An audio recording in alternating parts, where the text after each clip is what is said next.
Good evening ಮಕ್ಕಳೇ.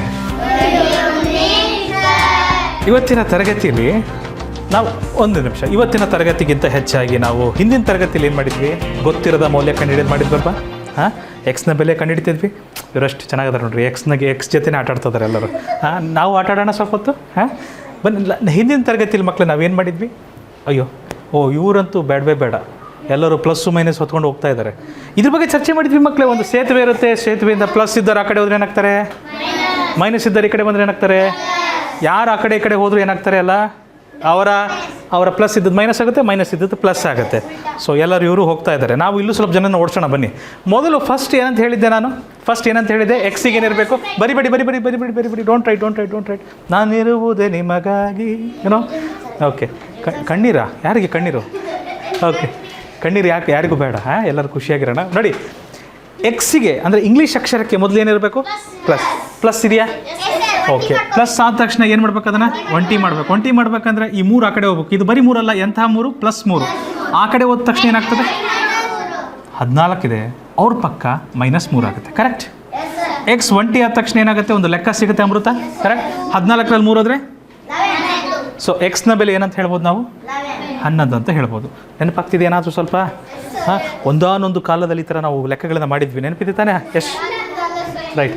So ಇಲ್ಲೂ ಎಕ್ಸಿಗೆ ಪ್ಲಸ್ ಇದೆಯಾ? ಓಕೆ, ಪ್ಲಸ್ ಆದಮೇಲೆ ಏನು ಮಾಡಬೇಕು? ಒಂಟಿ ಮಾಡಬೇಕಂದ್ರೆ 8 ಆ ಕಡೆ ಹೋಗ್ಬೇಕು. ಬರೀ 8 ಅಲ್ಲ, +8 ಇದೆ. ಆ ಕಡೆ ಹೋದ್ರೆ ಏನಾಗುತ್ತೆ? -8. 21ರಲ್ಲಿ 8ಅನ್ನು ಕಳೆದ್ರೆ ಮಕ್ಕಳೇ 13. ಸೂಪರ್. ಅಕಸ್ಮಾತ್ ಮಾಡೋದು ಕಷ್ಟ ಆಯ್ತಂದರೆ ಏನು ಮಾಡಬೇಕು? 1ರಲ್ಲಿ 8 ಹೋಗಲ್ಲ, 11ರಲ್ಲಿ 8 ಹೋದರೆ 3, 1ಕ್ಕೆ 1, 13. ಕರೆಕ್ಟ್ ಇದೆ? ಮಾಡಿದ್ದು ನೆನಪಿದೆಯಲ್ವಾ?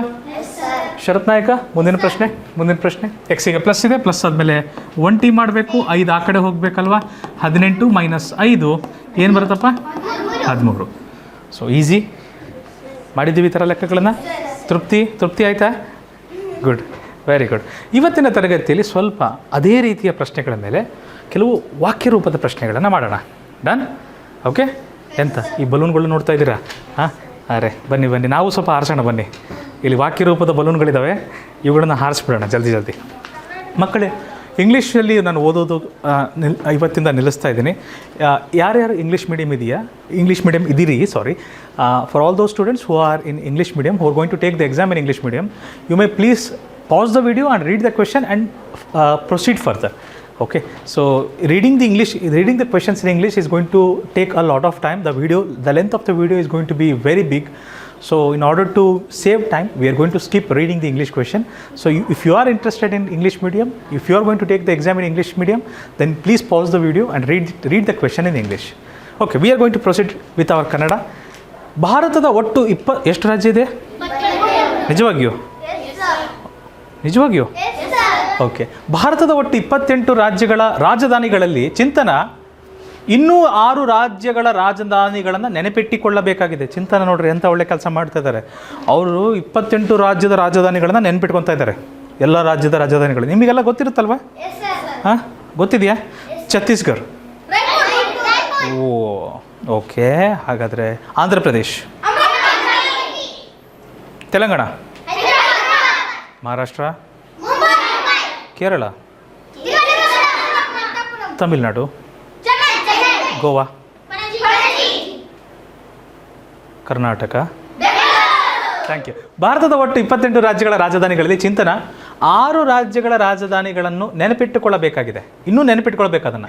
ಹಾಗಾದರೆ ಅವಳು ಈಗಾಗಲೇ ಎಷ್ಟು ರಾಜ್ಯಗಳ ರಾಜಧಾನಿಗಳನ್ನು ನೆನಪಿಟ್ಕೊಂಡಿದ್ದಾಳೆ? ಗೊತ್ತಿಲ್ಲ ಅಂತ ಹೇಳೋಣ. ಸುಮ್ಮನೆ ಏನಂತ ಹೇಳೋಣ? ಗೊತ್ತಿಲ್ಲ. ಸುಮ್ಮನೆ ಹೇಳ್ತೀನಿ. ಚಿಂತನಂಗ ಎಕ್ಸ್ ರಾಜ್ಯಗಳು ಆಲ್ರೆಡಿ ನೆನಪಿಟ್ಕೊಂಡಿದ್ದಾಳೆ. ಎಷ್ಟು ರಾಜ್ಯಗಳು? ಎಕ್ಸ್ ರಾಜ್ಯಗಳು. ಆಯಿತಾ? ಇನ್ನೂ ಎಷ್ಟು ನೆನಪಿಟ್ಕೊಬೇಕಂತೆ? ಹಾಂ, ಇನ್ನೊಂದು 6 ನೆನಪಿಟ್ಕೊಂಡ್ಬಿಟ್ರೆ ಎಲ್ಲ ಸೇರಿ ಎಷ್ಟಾಗುತ್ತದು? 24 ಆಗ್ಬಿಡುತ್ತಿಲ್ಲ? 24 ಅಲ್ಲ, 28 ರಾಜ್ಯ ಆಗುತ್ತಿಲ್ವಾ? ಯೋಚನೆ ಮಾಡಿ. ನಾನು ಈ ಥರ ಮಾಡ್ಬೋದೇ ಲೆಕ್ಕನ? ಸುಮ್ಮನೆ ಚಿಂತನೆಗೆ ಎಷ್ಟು ರಾಜ್ಯಗಳದ್ದು ಲೆಕ್ಕ, ಎಷ್ಟು ರಾಜ್ಯಗಳ ರಾಜಧಾನಿಗಳ ನೆನಪಿದೆ? ಗೊತ್ತಿಲ್ಲ. ಎಕ್ಸ್ ಅಂತ ಹೇಳೋಣ. ಅದಕ್ಕೆ ಇನ್ನೊಂದು 6 ಸೇರಿಸ್ಬಿಟ್ರೆ ಒಟ್ಟು ಎಷ್ಟಾಗ್ಬಿಡ್ತಾವ? 28 ಆಗುತ್ತಿಲ್ಲ? ಎಸ್ಸರ್ನೋ? ಈ ಲೆಕ್ಕನ ಈ ರೀತಿಯೂ ಮಾಡ್ಬೋದಾ? ಈಗ ಎಕ್ಸ್ನ ಬೆಲೆ ಕಂಡುಹಿಡಿದ್ರೆ ಚಿಂತನ ನೆನಪಿಟ್ಟುಕೊಳ್ಬೇಕಾದಂತಹ ರಾಜಧಾನಿಗಳ ಸಂಖ್ಯೆ ಗೊತ್ತಾಗುತ್ತೆ ಅಲ್ವ ನಮಗೆ? ಸೊ ಇದು ಗೊತ್ತಿದೆ. ಇಲ್ಲಿಂದ ನಮಗೆ ಮಾಡೋದು ಹೇಗೆ ಅಂತ? ಎಕ್ಸಿಗೆ ಪ್ಲಸ್ ಇರಬೇಕು. ಪ್ಲಸ್ ಇದ್ಮೇಲೆ ಏನು ಮಾಡ್ಬೇಕು? ಅದನ್ನು ಒಂಟಿ ಮೈನಸ್ಸಾ? ಯಾರದು? Akshay, Akshay it's okay plus ಇದ್ದಾಗ ಒಂಟಿ ಮಾಡಬೇಕು. ಒಂಟಿ ಮಾಡಿದಾಗ ಪ್ಲಸ್ ಆರ್ ಏನು ಹೋಗ್ತದೆ ಅಕ್ಷಯ್, ಆ ಕಡೆ ಹೋಗ್ತದೆ. 28 - 6 ಆಗುತ್ತೆ Akshay. Okay Akshay so x is equal to 28 - 6 ಎಷ್ಟಾಗುತ್ತಪ್ಪ? 22. ಸೊ ಹಾಗಾದರೆ ಚಿಂತನ ಈಗಾಗಲೇ ಎಷ್ಟು ನೆನ್ಪಿಟ್ಟಿದ್ದಾಳೆ?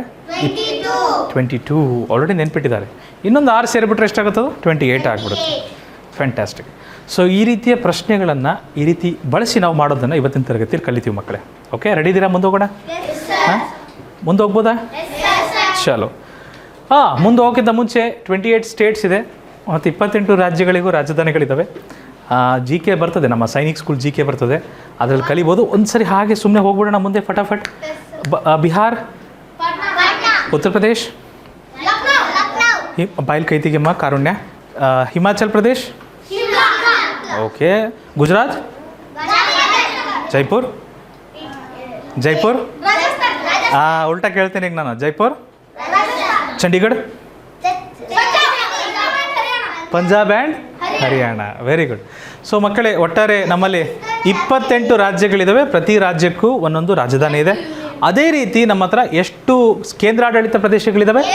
8 ಯೂನಿಯನ್ ಟೆರಿಟರೀಸ್ ಅಂತ ಕರಿತೀವಿ. ಸೊ ಅದು ಬರೋಣ, ಆಮೇಲೆ ಬರೋಣ. ಸೊ 8 ಕೇಂದ್ರಾಡಳಿತ ಪ್ರದೇಶಗಳಿದ್ದಾವೆ. ಇದನ್ನು ನಾವು ಇದರಲ್ಲಿ ನೋಡ್ತೀವಿ, ನಮ್ಮ ಸೈನಿಕ ಶಾಲೆಯಲ್ಲಿ ಇನ್ನೂ ಸ್ವಲ್ಪ ಎಲಾಬ್ರೇಟಾಗಿ ನೋಡ್ತೀವಿ. ಓಕೆ, ಪುಣ್ಯ ಸೌರಮಂಡಲದ ಕೆಲವು ಗ್ರಹಗಳನ್ನು ಸರಿಯಾಗಿ ಗುರುತಿಸಿದಳು. ಎಷ್ಟು ಗ್ರಹಗಳನ್ನು? ಕೆಲವು. ಅದು 1 ಆಗಿರ್ಬೋದು, 2 ಆಗಿರ್ಬೋದು, 3 ಆಗಿರ್ಬೋದು, ಎಷ್ಟಾದರೂ ಆಗಿರ್ಬೋದು, ಗೊತ್ತಿಲ್ಲ ನಮಗೆ. ಅದು ಗೊತ್ತಿಲ್ಲದ ಮೌಲ್ಯ ಏನಂತ ಕರೆಯೋಣ? ಎಕ್ಸ್.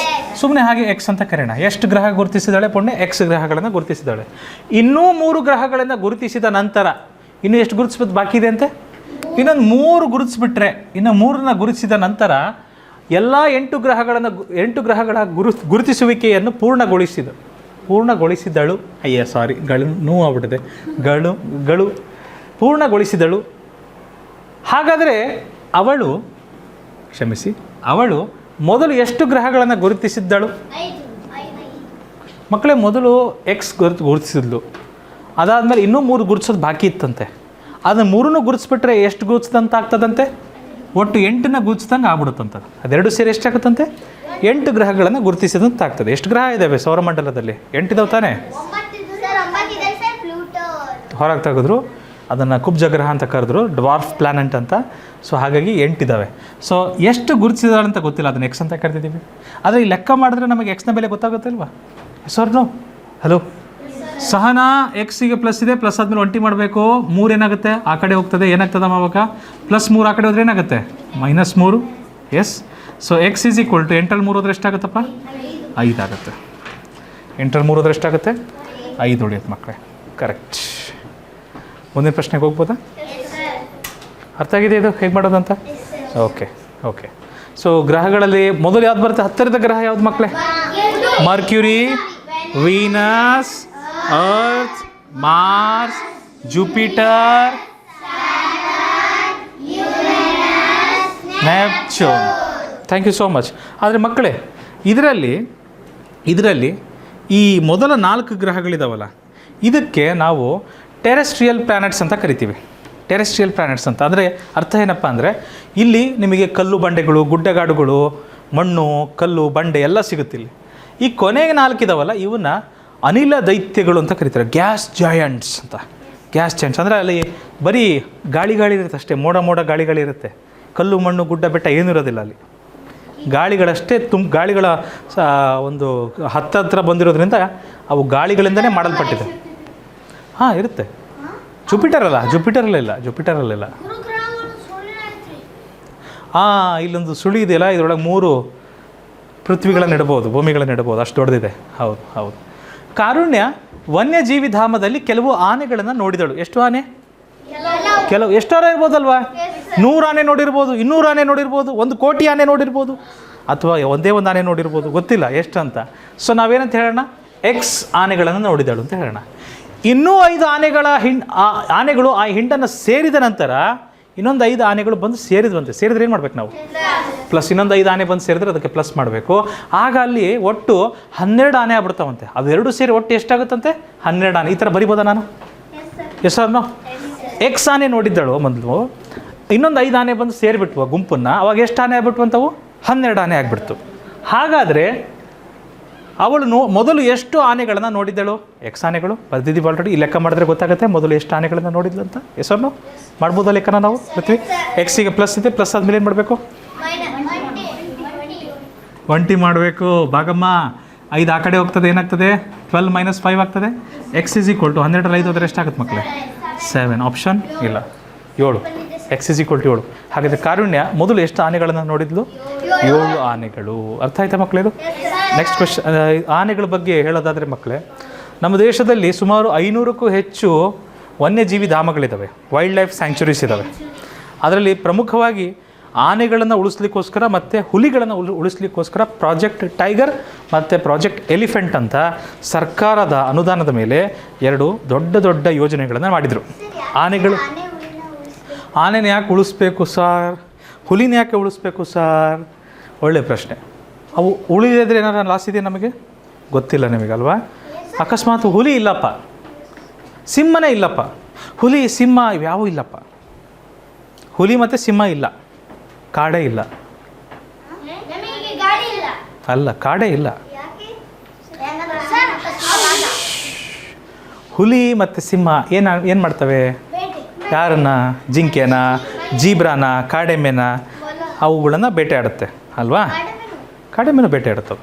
ಸೊ ಈಗ ಈ ಕಾಡೆಮ್ಮೆಗಳು, ಜಿಂಕೆಗಳು ಇವೆಲ್ಲ ಎಂಥ ಪ್ರಾಣಿಗಳು? ಇವೆಲ್ಲ ಸಸ್ಯಾಹಾರಿಗಳು. ಇವೆಲ್ಲ ಏನು ಮಾಡ್ತಿರ್ತವೆ? ಕಾಡನ್ನು ತಿಂತಾ ಇರ್ತವೆ. ಕಾಡನ್ನು ತಿಂತಾವೆ ಅಂದರೆ ಕಾಡಲ್ಲಿ ಬೆಳೆದಂಥ ಹುಲ್ಲು, ಗಿಡ, ಸೊಪ್ಪನ್ನು ಏನು ಮಾಡ್ತಾ ಇರ್ತವೆ? ತಿಂತಾ ಇರ್ತವೆ. ಈಗ ಹುಲಿ ಮತ್ತು ಸಿಂಹ ಮಾಯ. ಈಗ ಜಿಂಕೆನ, ಜೀಬ್ರಾನ ಇವುಗಳನ್ನು ತಿನ್ನೋರು ಯಾರಾದರೂ ಇದ್ದಾರಾ? ಇವ್ರನ್ನ ತಿನ್ನೋರೇ ಇಲ್ಲ ಅಂದರೆ ಇವರು ಸಂಖ್ಯೆ ಏನಾಗುತ್ತೆ? ಈಗ ಕಾಡಲ್ಲಿ ಜಾಸ್ತಿ ಆಗಿ ಒಂದು ಸಣ್ಣ ಸೊಪ್ಪನ್ನು ಬಿಡೋದಿಲ್ಲ ಅವರು. ಒಂದು ಹೊಸದಾಗಿ ಮರ ಬೆಳಿಬೇಕಂತ ಒಂದು ಬೀಜದಿಂದ ಹೊರಗೆ ಬಂದಿರುತ್ತೆ, ಆ ಸೊಪ್ಪನ್ನು ಹೋಗಿ ಏನು ಮಾಡಿಬಿಡ್ತಾವೆ ಇವು? ತಿಂದುಬಿಡ್ತಾವೆ. ಕೊನೆ ಕಾಡಲ್ಲಿ ಒಂದು ಸೊಪ್ಪನ್ನು ಬಿಡೋದಿಲ್ಲ. ಆವಾಗ ಕಾಡಿರುತ್ತಾ? ಇರೋದಿಲ್ಲ. ಹೌದಲ್ವಾ? ಆನೆಯ ಪಾತ್ರನೂ ಅದರದ್ದೇ ಆದ ರೀತಿ ಇದೆ. ಅದನ್ನು ಮುಂದೆ ದೊಡ್ಡರಾದ ಓದ್ತಿರಲ್ಲ ನೀವು, ಆನೆದ್ದು ಸಹ ಪ್ರಕೃತಿಯ ವನ್ಯ ಸಂಕುಲದಲ್ಲಿ ಅದರದ್ದೇ ಆದ ಪಾತ್ರ ಇದೆ ಕಾಡಲ್ಲಿ. ಅದನ್ನು ಓದಬೇಕಾಗುತ್ತೆ, ಅದ್ರ ಬಗ್ಗೆ ಅಧ್ಯಯನ ಮಾಡಬೇಕಾಗತ್ತೆ. ನೀವು ಪ್ರಪಂಚದಲ್ಲಿ ನೋಡುವ ಒಂದೊಂದು ಪ್ರಾಣಿಯೂ ಸಹ ಬಹಳ ಮುಖ್ಯ. ಒಂದು ಪ್ರಾಣಿ ಇಲ್ಲಾಂದರೆ ಉಳಿದವೆಲ್ಲವೂ ಹೋಗ್ಬಿಡ್ತಾವೆ. ಆ ಥರ ಆಗುತ್ತೆ. ಈಗ ನೋಡಿರಿ, ಹುಲಿ, ಸಿಂಹ ಅವುಗಳಿಲ್ಲ ಅಂದರೆ ಕಾಡೇ ಇಲ್ಲ, ಕಾಡಿಲ್ಲ ಅಂದರೆ ನಾವೂ ಇಲ್ಲ, ಕಾಡಿಲ್ಲ ಅಂದರೆ ನಾವೂ ಇಲ್ಲ. ಎಕ್ಸಾಕ್ಟ್ಲಿ, ಒಂದಕ್ಕೊಂದು ಸಂಬಂಧ ಇರ್ತವೆ. ಅಧ್ಯಯನ ಮಾಡಿದ್ರೆ ಗೊತ್ತಾಗುತ್ತೆ. ಸರಿನಾ? ಬನ್ನಿ ಮಕ್ಕಳೇ. ಓಕೆ, ಪ್ರತೀಕ್ ಜನವರಿ 26ರ ಗಣರಾಜ್ಯೋತ್ಸವವನ್ನು ತಲುಪಲು ಇನ್ನೂ 6 ದಿನಗಳು ಬಾಕಿ ಇದ್ದಾವೆ ಅಂತ ಹೇಳ್ತಾನೆ. ಎಷ್ಟು ದಿನಗಳು? 9 ದಿನಗಳು ಬಾಕಿ ಇವೆ ಅಂತ ಹೇಳ್ತಾನೆ. ಹಾಗಾದರೆ ಪ್ರಸ್ತುತ ಜನವರಿಯ ದಿನಾಂಕ ಎಷ್ಟು? ಇವತ್ತು ಎಷ್ಟನೇ ತಾರೀಕು ಅಂತ ಹೇಳೋಣ? ಸುಮ್ಮನೆ ಎಕ್ಸ್ ದಿನಾಂಕ ಅಂತ ಹೇಳೋಣ. ಇವತ್ತು ಎಷ್ಟನೇ ತಾರೀಕು ಅಂತ ಹೇಳೋಣ? ಎಕ್ಸ್. ಇನ್ನೊಂದು 9 ದಿನ ಆದಮೇಲೆ ಎಷ್ಟನೇ ತಾರೀಕು ಬರುತ್ತಂತೆ? ಇನ್ನೊಂದು 9 ದಿನ ಆದಮೇಲೆ ಎಷ್ಟನೇ ತಾರೀಕು ಬರುತ್ತಂತೆ? ಜನವರಿ 26ನೇ ತಾರೀಕು ಬಂದ್ಬಿಡುತ್ತೆ. ಎಸ್, ಹೌದಲ್ರಿ? ಹಾಗಾದರೆ ಇದು ಎಕ್ಸ್, ಇದು ಲೆಕ್ಕ ಮಾಡಿದರೆ ನಮಗೆ ಉತ್ತರ ಬರ್ತದೆ ಮಕ್ಕಳೇ. ಎಕ್ಸ್ ಏನು ಮಾಡೋಣ? ಒಂಟಿ ಮಾಡೋಣ, 9ನ ಆ ಕಡೆ ಕಳಿಸೋಣ, 26 - 9, ಎಕ್ಸ್ ಇಸ್ ಈಕ್ವಲ್ ಟು ಎಷ್ಟು ಬರುತ್ತೆ ಮಕ್ಕಳೇ? 17. ಫ್ಯಾಂಟಾಸ್ಟಿಕ್. ಹಾಗಾದರೆ ಇವತ್ತು ಎಷ್ಟನೇ ತಾರೀಕು? 17ನೇ ತಾರೀಕು. 9 ದಿನ ಆದಮೇಲೆ ಯಾವ ತಾರೀಕು ಬರುತ್ತೆ? ಜನವರಿ 26ನೇ ತಾರೀಕು ಬರುತ್ತೆ. ಇವತ್ತು ಎಷ್ಟನೇ ತಾರೀಕು ಅಂತ ಗೊತ್ತಿಲ್ಲ, ಸುಮ್ಮನೆ ಎಕ್ಸ್ ಅಂತ ಕರೆಯೋಣ. 9 ದಿನ ಆದಮೇಲೆ ಅಂದರೆ ಏನು ಮಾಡಬೇಕು? ಪ್ಲಸ್ ಮಾಡಬೇಕು. 9 ದಿನದ ನಂತರ ಜನವರಿ 26ನೇ ತಾರೀಕು ಬರುತ್ತೆ. ಸೊ ಹಾಗಾದರೆ ಇವತ್ತಿನ ತಾರೀಕು ಎಷ್ಟು? 17ನೇ ತಾರೀಕು. ಈ ರೀತಿ ಮಾಡ್ತೀವಿ ನಾವು. ಮನಸ್ಸಲ್ಲೂ ಮಾಡ್ಬೋದು, ಅಫ್ಕೋರ್ಸ್, ಖಂಡಿತ ಮಾಡ್ಬೋದು. ಬಟ್ ನಿಮಗೆ ಈ ಒಂದು ಎಕ್ಸ್ನ ಬೆಲೆ ಕಂಡುಹಿಡಿಯೋದು ಈ ವಾಕ್ಯ ರೂಪದಲ್ಲಿ ಹೇಗೆ ಬಳಸ್ಬೋದು ಅನ್ನೋದನ್ನು ಇವಾಗ ಇಂಟ್ರೊಡ್ಯೂಸ್ ಮಾಡ್ತಿದ್ದೀವಿ.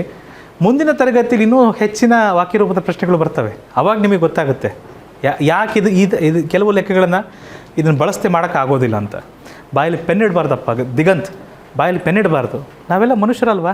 ಹಾಂ, ಪೆನ್ ತಿಂತೀವ ನಾವು? ಪ್ರೇಮ್ ಹೇಳ್ಕೊಟ್ರಾ ಪೆನ್ ತಿನ್ನಬೇಕು ಅಂತ? ಇಲ್ಲ. ಓಕೆ, ಇರಲಿ ಸಮಾಧಾನ. ಮಕ್ಕಳೇ, ರಿಪಬ್ಲಿಕ್ ಡೇ ಗೊತ್ತಾ? ಗಣರಾಜ್ಯೋತ್ಸವ ಯಾವ ದಿನ ಆಚರಿಸ್ತಾರೆ? ಜನವರಿ 26.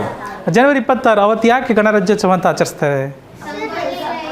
ಸಂಗೊಳ್ಳಿ ರಾಯಣ್ಣರು ಸತ್ತ ದಿನ ಅವತ್ತು. ಓಕೆ, ಆದರೆ ಆ ಕಾರಣಕ್ಕಾಗಿ ಗಣರಾಜ್ಯೋತ್ಸವನ ಆಚರಿಸಲ್ಲ ನಾವು.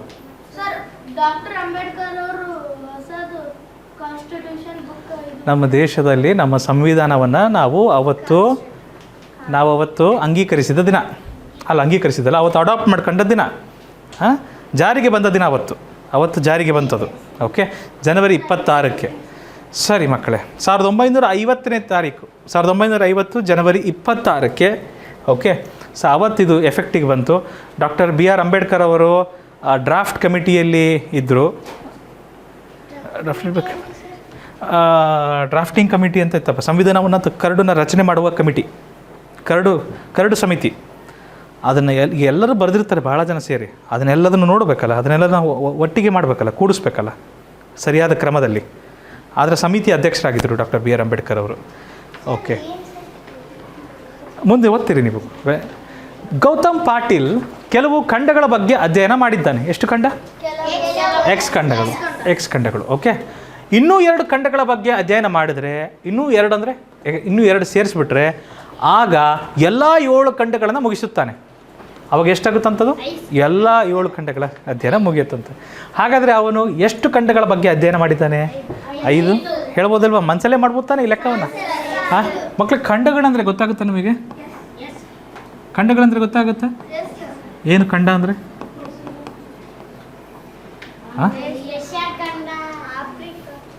ಅದೇ ಏನು ಖಂಡ ಅಂದ್ರೆ ಏನು? ಭಾರತ ಖಂಡ. ಮಕ್ಕಳೇ, ಪ್ರಪಂಚದಲ್ಲಿ 7 ಖಂಡಗಳಿದ್ದಾವೆ, ಆಯಿತಾ? ಯಾವುದಿದೆ?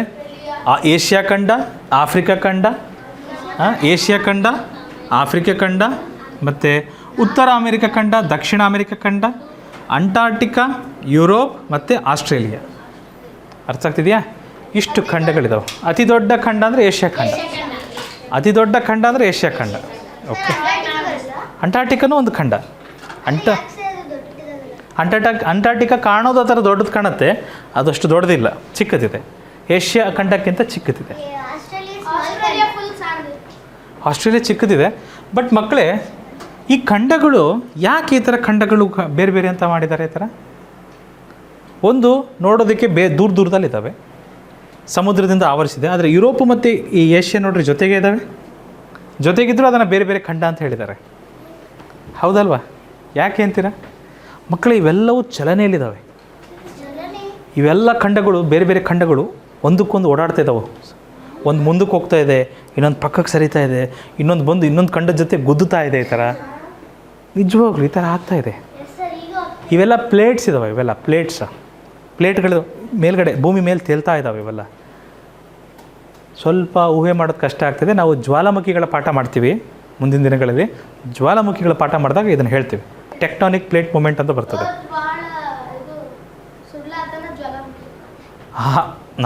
ನೋ ಅದಲ್ಲ ಕಾರಣ. ಓಕೆ, ಪ್ರಪಂಚದ 5 ಪ್ರಮುಖ ಸಾಗರಗಳಲ್ಲಿ ಶ್ರೇಯಸ್ ಕೆಲವು ಸಾಗರಗಳನ್ನು ನಕ್ಷೆಯಲ್ಲಿ ಗುರುತಿಸಿದ್ದಾನೆ. ಎಷ್ಟು ನಕ್ಷೆಯಲ್ಲಿ ಗುರುತಿಸಿದ್ದಾನೆ? ಕೆಲವು. ಅವನು ಗುರುತಿಸಲು ಇನ್ನೂ 2 ಸಾಗರಗಳು ಬಾಕಿ ಇದ್ದಾವಂತೆ. ಅಂದರೆ ಒಟ್ಟು 5 ಸಾಗರ ಇದ್ದಾವೆ. ಅದರಲ್ಲಿ ಎಷ್ಟು ಗುರುತಿಸಿದ್ದಾನೆ? ಎಕ್ಸ್ ಗುರುತಿಸಿದ್ದಾನೆ. ಅಂದರೆ ಇದನ್ನು ಮೈನಸ್ ಮಾಡಿಬಿಟ್ರೆ ಇನ್ನು ಎಷ್ಟು ಬಾಕಿ ಉಳಿತಾವಂತ? ಇನ್ನೂ 2 ಬಾಕಿ ಉಳಿತಾವಂತ. ಹೌದಿಲ್ರಿ? ಹಲೋ, ಒಟ್ಟು 5 ಸಾಗರ ಇದ್ದಾವೆ. ಅದರಲ್ಲಿ ಎಷ್ಟು ಗುರುತಿಸಿದ್ದಾನೆ? ಎಕ್ಸ್ ಗುರುತಿಸಿದ್ದಾನೆ. ಉಳಿದವೆಷ್ಟು? ಉಳಿದದಂದ್ರೆ ಏನು ಮಾಡ್ಬೇಕು? ಮೈನಸ್ ಮಾಡ್ಬೇಕು ತಾನೆ. ಅದನ್ನು ತೆಗೆದುಬಿಟ್ರೆ, ಎಕ್ಸ್ನ ತೆಗೆದುಬಿಟ್ರೆ ಇನ್ನು ಉಳಿಯೋದೆಷ್ಟು? ಇನ್ನೂ 2 ಸಾಗರಗಳನ್ನು ಗುರುತಿಸೋದು ಬಾಕಿ ಇದೆ. ಗಡಿಬಿಡಿ. ಗಡಿಬಿಡಿ. ಸೊ ಇಲ್ಲಿ ಗಡಿಬಿಡಿ. ಎಕ್ಸಿಗೆ ಪ್ಲಸ್ ಮಾಡ್ಬೇಕು. ನಾವು ಬಾಯಲ್ಲಿ ಬೆರಳಿಡದೆ ನಾವು ಎಕ್ಸನ್ನು ಪ್ಲಸ್ ಮಾಡಬೇಕಂದ್ರೆ ಏನು ಮಾಡಬೇಕು? ಪಕ್ಕದ ಮನೆ ಕಳಿಸ್ಬೇಕು. ಪಕ್ಕದೂರಿಗೆ ಕಳಿಸ್ಬೇಕು, ಪಕ್ಕದ ಮನೆ ಅಲ್ಲ. ಸೊ ಏನಾಗ್ತದೆ? 2 + ಎಕ್ಸ್ ಆಗುತ್ತೆ. ಇಲ್ಲಿ ಯಾರು ಉಳಿತಾರೆ? 5 ಮಾತ್ರ ಉಳಿತಾರೆ. ರೈಟ್ ಮನ್ವಿತಾ? ಎಕ್ಸಿಗೆ ಪ್ಲಸ್ ಆದಮೇಲೆ ಏನು ಮಾಡ್ಬೇಕು? ನಾವು ಅದನ್ನು ಒಂಟಿ ಮಾಡಬೇಕು. 2 ಈ ಕಡೆ ಬರಬೇಕು. ಇಲ್ಲಿ +2 ಇತ್ತು, ಈ ಕಡೆ ಬಂದರೆ ಏನಾಗುತ್ತೆ? ಅನಿಲ್ -2 ಆಗುತ್ತೆ. ಅನಿಲ್ 5ರಲ್ಲಿ 2 ಹೋದ್ರೆ ಏನಾಗುತ್ತೆ? ಅನಿಲ್ 3 = ಎಕ್ಸ್. ಅನಿಲ್ ಸರಿನಾ ಅನಿಲ್? ಸೊ ಎಕ್ಸ್ ಅಂದರೆ 3. ಇನ್ನು ಎಷ್ಟು ಸಾಗರಗಳನ್ನು ಕ್ಷಮಿಸಿ, ಶ್ರೇಯಸ್ ಆಲ್ರೆಡಿ ಎಷ್ಟು ಸಾಗರಗಳನ್ನು ಗುರುತಿಸಿದ್ದಾನೆ? 3 ಸಾಗರಗಳನ್ನು ಗುರುತಿಸಿದ್ದಾನೆ. ನಿಮಗೆ ಗೊತ್ತಾ ಮಕ್ಕಳು, ಈಗ ಖಂಡಗಳು ಎಷ್ಟಿದೆ ಅಂತ ಹೇಳಿದ್ವಿ ನಾವು? 7 ಖಂಡಗಳು. 7 5 ಯಾವುದಾದ್ರು ಅಂತ ಹೇಳ್ಬೋದಾ? ಫಟಾಫಟ್. Asia, Europe, Africa, North America, South America, Australia, Antarctica. Super 7 ಆದವು. ಸಾಗರಗಳು ಸಹ ಅದೇ ಥರ 5 ಇದ್ದಾವೆ. 7 ಇಲ್ಲ, 5 ಇದ್ದಾವೆ. 5. ಒಂದು ಹಿಂದೂ ಮಹಾಸಾಗರ, ಇಂಡಿಯನ್ ಓಷನ್ ಅಂತ ಕರಿತೀವಿ. ಇನ್ನೊಂದು ಆರ್ಕ್ಟಿಕ್ ಓಷನ್ ಅಂತ ಕರಿತೀವಿ, ಮೇಲ್ಗಡೆ ಆರ್ಕ್ಟಿಕ್. ಕೆಳಗಡೆ ಇರೋದು ಸದರನ್ ಓಷನ್ ಅಥವಾ ಅಂಟಾರ್ಟಿಕ್ ಓಷನ್ ಅಂತಲೂ ಕರೀತಾರೆ, ಸದರನ್ ಓಷನ್ ಅಂತ ಕರೀತಾರೆ. ಓಕೆ, ಇಲ್ಲಿ ಒಂದು ಮಧ್ಯದಲ್ಲಿ ಒಂದು ಈ ಕಡೆ ಈ Africa, North America, South America, Europe ಇದರ ನಡುವೆ ಬರ್ತದೆ ಅಟ್ಲಾಂಟಿಕ್ ಮಹಾಸಾಗರ ಅಂತ ಬರ್ತದೆ. ಎಂಥ ಸಾಗರ? ಅಟ್ಲಾಂಟಿಕ್ ಮಹಾಸಾಗರ. ಎಲ್ಲರಿಗಿಂತ ದೊಡ್ಡ ಸಾಗರ ಯಾವುದಪ್ಪ ಅಂದರೆ ಪೆಸಿಫಿಕ್ ಮಹಾಸಾಗರ, ಪೆಸಿಫಿಕ್ ಓಷನ್. ಇದು ಎಲ್ಲ ಸಾಗರಗಳಿಗಿಂತನೂ ಅತ್ಯಂತ ದೊಡ್ಡ ಸಾಗರ. ಓಕೆ, ದೊಡ್ಡದಿದೆ, ಅಗಲ ಭಾಳ ವಿಶಾಲವಾಗಿದೆ. ಆಳನೂ ಇರುತ್ತೆ, ದೊಡ್ಡದಿದೆ ಅಂದರೆ ಆಳನೂ ಇರುತ್ತೆ ಅಫ್ಕೋರ್ಸ್. ಸರಿ, ಅತ್ಯಂತ ಆಳವಾದ ಜಾಗ ಯಾವುದು ಗೊತ್ತಾ ಮಕ್ಕಳೇ ಸಮುದ್ರದಲ್ಲಿ? ಮರಿಯಾನಾ ಟ್ರೆಂಚ್ ಅಂತ ಸಮುದ್ರದಲ್ಲಿ ಅತ್ಯಂತ ಆಳವಾದ ಜಾಗ. ಒಂದು ಕೆಳ ಒಂದ್ರ ಇರೋದಿಲ್ಲ. ಆದರೆ ಮಕ್ಕಳೇ, ವಿಜ್ಞಾನಿಗಳು ಕಂಡುಕೊಂಡಿದ್ದೇನಪ್ಪ ಅಂದರೆ ಅಷ್ಟು ಆಳವಾದ ಜಾಗದಲ್ಲೂ ಸಹ ಜೀವಿಗಳಿದ್ದಾವೆ. ಅಲ್ಲಿ ಏನು ಸೂರ್ಯನ ಬೆಳಕೆ ಹೋಗೋದಿಲ್ಲ, ಅಷ್ಟು ಆಳ ಇದೆ ಅದು ಸಮುದ್ರದೊಳಗಡೆ. ಅಷ್ಟು ಆಳವಾದ ಜಾಗದಲ್ಲೂ ಸಹ ಜೀವಿಗಳು, ಮೀನುಗಳು ಎಲ್ಲ ಬದುಕಿದ್ದಾವೆ. ಓಕೆ, ಹೀಗೂ ಶ್ರುತಿ ಅಶೋಕ ಚಕ್ರದ ಕೆಲವು ಗೆರೆಗಳನ್ನು ಬಿಡಿಸಿದಳು. ಮಕ್ಕಳು, ಅಶೋಕ ಚಕ್ರ ಎಲ್ಲಿ ಕಂಡು ಬರುತ್ತೆ? ನಮ್ಮ ಭಾರತದ ಬಾವುಟದ ನಡುವೆ ಇದೆ, ನೋಡಿದ್ದೀರಾ? ಓಕೆ, ಇನ್ನೂ 10 ಗೆರೆಗಳನ್ನು ಬಿಡಿಸಿದ ನಂತರ ಅವಳು, ಮಕ್ಕಳೇ ಒಂದು ನಿಮಿಷ, ಅಶೋಕ ಚಕ್ರದ ಕೆಲವು ಗೆರೆಗಳನ್ನು ಬಿಡಿಸಿದಳು. ಎಷ್ಟು ಗೆರೆಗಳು? ಎಕ್ಸ್ ಗೆರೆಗಳನ್ನು ಬಿಡಿಸಿದ್ದಾರೆ. ಇನ್ನೂ 10 ಗೆರೆಗಳನ್ನು ಬಿಡಿಸಿದ ನಂತರ, ಅಂದರೆ ಇನ್ನೂ 10 ಗೆರೆಗಳನ್ನು ಬಿಡಿಸಿಬಿಟ್ರೆ ಜೊತೆಗೆ, ಆಗ ಅವಳು ಎಲ್ಲ 24 ಗೆರೆಗಳನ್ನು ಪೂರ್ಣಗೊಳಿಸುವಳು.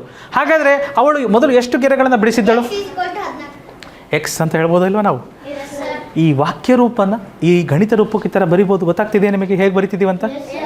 ಯಾವ ಸಂದರ್ಭದಲ್ಲಿ ಈ ಥರ ಮಾಡ್ತಿದ್ದೀವಿ ಅಂತ ಗೊತ್ತಾಗ್ತಿದೆಯಾ? ಸೂಪರ್. ಈಗ ಎಕ್ಸ್ನ ಬೆಲೆ ಕಂಡುಹಿಡಿದ್ರೆ ಶ್ರುತಿ ಮೊದಲು ಎಷ್ಟು ಗೆರೆಗಳನ್ನು ಬಿಡಿಸಿದ್ಲು ಅಂತ ಗೊತ್ತಾಗ್ತದೆ. ಎಕ್ಸಿಗೆ ಪ್ಲಸ್ ಇದೆ, ಪ್ಲಸ್ ಇದ್ಮೇಲೆ 20 ಮಾಡಬೇಕು. ಪ್ಲಸ್ 10 ಆ ಕಡೆ ಹೋದ್ರೆ ಏನಾಗುತ್ತೆ ಮಕ್ಕಳೇ? 24 ಮೈನಸ್ 10 ಆಗ್ತದೆ. X is equal to 14. ಸರಿ ಆಯ್ತಾ? ಯಾವುದು? ಮೊದಲು ಎಕ್ಸ್ ಗೆರೆಗಳನ್ನು ಬಿಡಿಸಿದ್ಲು, ಹೌದಾ? ಆಮೇಲೆ ಮತ್ತೆ ಇನ್ನೂ 10 ಗೆರೆಗಳನ್ನು ಬಿಡಿಸಿದ್ಲಲ್ಲ. ಮೊದಲು ಬಿಡಿಸಿದ್ಕೆ ಮತ್ತೆ ಇನ್ನೊಂದು 10 ಬಿಡಿಸ್ಬೇಕಲ್ವ ಅವಳು, ಹೌದಲ್ವಾ? ಆವಾಗ ಎಷ್ಟಾಗುತ್ತಂಥದ್ದು? 24 ಆಗುತ್ತಂತೆ. ಇನ್ನೊಂದ್ಸರಿ ಓದೋಣವಾ? ಭಾಗಮೆಗೋಸ್ಕರ ತೊಂದರೆ ಇಲ್ಲ. ಶ್ರುತಿ ಅಶೋಕ ಚಕ್ರದ ಕೆಲವು ಗೆರೆಗಳನ್ನು ಬಿಡಿಸಿದಳು. ಎಷ್ಟು ಗೆರೆಗಳನ್ನು? ಕೆಲವು ಅಂದರೆ ಎಷ್ಟು ಗೊತ್ತಿಲ್ಲ, ಅದಕ್ಕೆ ಎಕ್ಸ್ ಅಂತ ಕರಿತೀವಿ ಅದಕ್ಕೆ. ಓಕೆ, ಎಷ್ಟಾದ್ರೂ ಇರ್ಬೋದು. ಇನ್ನೂ 10 ಗೆರೆಗಳನ್ನು ಬಿಡಿಸಿದ ನಂತರ ಇನ್ನೊಂದು 10 ಗೆರೆಗಳನ್ನು ಅಕಸ್ಮಾತ್ ನಾವು ಬಿಡಿಸ್ಬಿಟ್ರೆ ಆವಾಗ ಅದು ಎಷ್ಟಾಗುತ್ತಂಥದ್ದು? 24 ಆಗುತ್ತಂತ. ಹಾಗಾದರೆ ಇವಾಗ ಎಷ್ಟು ಬಿಡಿಸಿದಾರ? ಅದು ಲೆಕ್ಕ ಮಾಡಿದ್ರೆ 14 ಅಂತ ಬರ್ತದೆ. ಅರ್ಥ ಆಯ್ತಾ? ಗೊತ್ತಾಗ್ತಿದೆಯಾ? ವೆರಿ ವೆಲ್ ಮಕ್ಕಳೇ. ಅಶೋಕ ಚಕ್ರದಲ್ಲಿ 24 ಈ ರೀತಿ ಗೆರೆಗಳಿರ್ತವೆ, ಆಯಿತಾ? ಇದನ್ನು ವೀಲ್ ಆಫ್ ಡ್ಯೂಟಿ, ಧರ್ಮಚಕ್ರ ಅಂತಲೂ ಕರೀತಾರೆ ಇದನ್ನು. ಓಕೆ, ಅಶೋಕ ಚಕ್ರ, ಇದನ್ನು ಧರ್ಮಚಕ್ರ ಅಂತಲೂ ಕರೀತಾರೆ ಇದನ್ನು. ಈ 24 ಗೆರೆಗಳು ಏನನ್ನು ಸಂಕೇತಿಸುತ್ತವೆ? 24 ಸೂಚನೆಗಳಾಗಲಿ ಅಥವಾ ಗುಣಗಳಾಗಲಿ ಅಥವಾ 24 ಗಂಟೆಗಳು ದಿನಕ್ಕೆ, ಅದನ್ನು ಮತ್ತು ಇದು ಚಕ್ರದ ರೂಪದಲ್ಲಿದ್ದರೆ ಅಂದರೆ ಏನಂತ ಅರ್ಥ? ಇದು ಯಾವಾಗಲೂ ತಿರುಗ್ತಾ ಇರುತ್ತೆ ಅಂತ ಅರ್ಥ. ಇದು ಯಾವಾಗಲೂ ಅಭಿವೃದ್ಧಿಯ ಸಂಕೇತವಾಗಿಯೂ ನೋಡ್ತಾರೆ, ಶಾಂತಿಯ ಸಂಕೇತ ಮತ್ತು ಧೈರ್ಯದ ಸಂಕೇತ, ಕರೇಜ್, ಅದು ಸಹ ಇದು ತೋರಿಸ್ಕೊಡ್ತದೆ. ಯಾವ ಬಣ್ಣದಲ್ಲಿರುತ್ತೆ ಮಕ್ಕಳು? ಇದು ಯಾವಾಗಲೂ ನೀಲಿ ಬಣ್ಣದಲ್ಲಿರುತ್ತೆ. Okay, navy blue. ಅದು ಮುಂಚಿಂದನೂ ಅದನ್ನು ಇಟ್ಟಿದ್ದಾರಮ್ಮ. ಯಾರು ಮೊದಲು ಧ್ವಜವನ್ನು ತಯಾರು ಮಾಡಿದರು, ಭಾರತದ ಧ್ವಜವನ್ನು, ಆಂಧ್ರ ಪ್ರದೇಶದವರು, ಒಬ್ಬರ ಹೆಸರಿದೆ. ಧ್ವಜಗಳ ಬಗ್ಗೆನೂ ಓದ್ತೀವಿ ನಾವು. ಸೊ ಯಾರು ತಯಾರು ಮಾಡಿದ್ರಲ್ಲ ಆ ಸಮಯದಲ್ಲಿ ಅದನ್ನು ನೀಲಿ ಬಣ್ಣವಾಗಿ ಅದನ್ನು ಸ್ವೀಕರಿಸಿದರು. ಇವತ್ತಿಗೂ ಸಹ ಅದೇ ನಡೆದು ಬಂದಿದೆ. ಹೌದು, ಚರಕದಲ್ಲಿ ಗಾಂಧೀಜಿಯವ್ರು ನೋಡಿದಿರಲ್ಲ,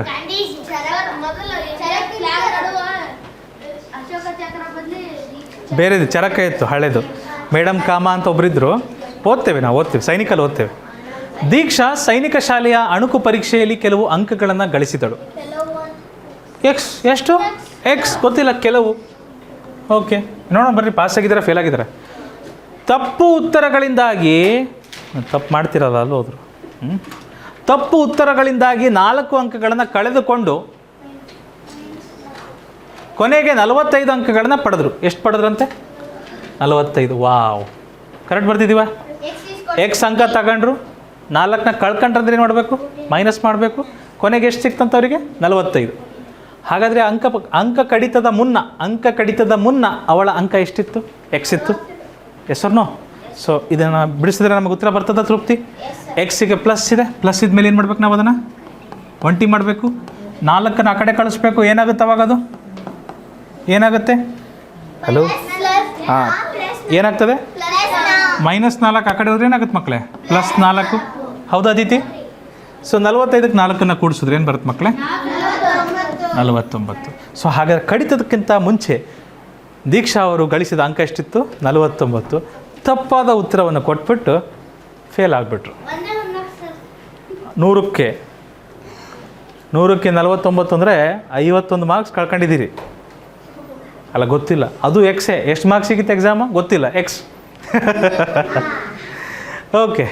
ಪ್ರೀತಮ್ ಬಳಿ ಕೆಲವು ಐತಿಹಾಸಿಕ ನಾಣ್ಯಗಳಿದ್ದವು. ಕೆಲವು ಗೊತ್ತಿಲ್ಲ, ಎಕ್ಸ್ ನಾಣ್ಯಗಳಿದ್ದಾವೆ ಅಂತ ಹೇಳೋಣ. ಅವನು 12 ನಾಣ್ಯಗಳನ್ನು ವಸ್ತು ಸಂಗ್ರಹಾಲಯಕ್ಕೆ ದೇಣಿಗೆ ನೀಡಿದ ನಂತರ -12 ನಾಣ್ಯಗಳನ್ನು ಕೊಟ್ಟ. ದೇಣಿಗೆ ನೀಡಿದ ನಂತರ ಅವನ ಬಳಿ 38 ನಾಣ್ಯಗಳು ಉಳಿದವು. ಏನು ಮಾಡಬೇಕು? 38 = 38. Very good. ಎಷ್ಟು ಉಳಿದ್ವಂತೆ? 38 ಉಳಿದ್ವಂತೆ. ಎಕ್ಸ್ ನಾಣ್ಯ ಇದ್ವು, 12 ದೇಣಿಗೆ ಕೊಟ್ಟ. ದಾನವೀರ ಶೂರಕರ್ಣ ಪ್ರೀತಮ್, ಹೌದಲ್ವಾ? ಭಾಳ ದಾನ ಮಾಡೋದಂದರೆ ಭಾಳ ಇಷ್ಟ ಅವರಿಗೆ. ಇನ್ನೊಬ್ರಿಗೆ ಕೊಟ್ಬಿಟ್ರು, ವಸ್ತು ಸಂಗ್ರಹಾಲಯಕ್ಕೆ 12 ದೇಣಿಗೆ ಕೊಟ್ಬಿಟ್ರು, ಆಯಿತಾ, ಡೊನೇಷನ್ ಆಗಿ. ಇನ್ನು ಕೊಟ್ಟ ನಂತರ ಎಷ್ಟು ಉಳಿತಂತೆ? 38 ಉಳಿತಂತೆ. ಹಾಗಾದರೆ ಆರಂಭದಲ್ಲಿ ಅವನ ಬಳಿ ಎಷ್ಟು ನಾಣ್ಯಗಳಿದ್ದವು? ಹಾಂ ಓಕೆ. ಎಕ್ಸಿಗೆ ಪ್ಲಸ್ ಇದೆ, ಪ್ಲಸ್ ಇದ್ಮೇಲೆ ಒಂಟಿ ಮಾಡಬೇಕು. -12 ಆ ಕಡೆ ಹೋದ್ರೆ ಏನಾಗುತ್ತೆ ಮಕ್ಕಳೇ? 38 + 12 ಆಗುತ್ತೆ. -12 ಆ ಕಡೆ ಹೋದ್ರೆ ಏನಾಗುತ್ತೆ? +12 ಆಗುತ್ತೆ. ಎಕ್ಸ್ = ಎಷ್ಟಾಗುತ್ತೆ ರೀ? 50. Thank you. ನಿಮಗೆ ಕೂಡಿಸೋದು ಈ ಥರ ಕಷ್ಟ ಆಯ್ತಂದರೆ ಕಚ್ಚಾ ಕೆಲಸ ಮಾಡಲಿಕ್ಕೆ ನಮ್ಮ ಸಾತ್ವಿಕನ ಥರ ಕಂಜೂಸ್ತನ ಮಾಡಬಾರ್ದು. ಮಾಡೇ ಇಲ್ವಾ? ಮಾಡಿದಿರಿ. ಎಷ್ಟು ಬಂದಿದೆ? Okay, thank you.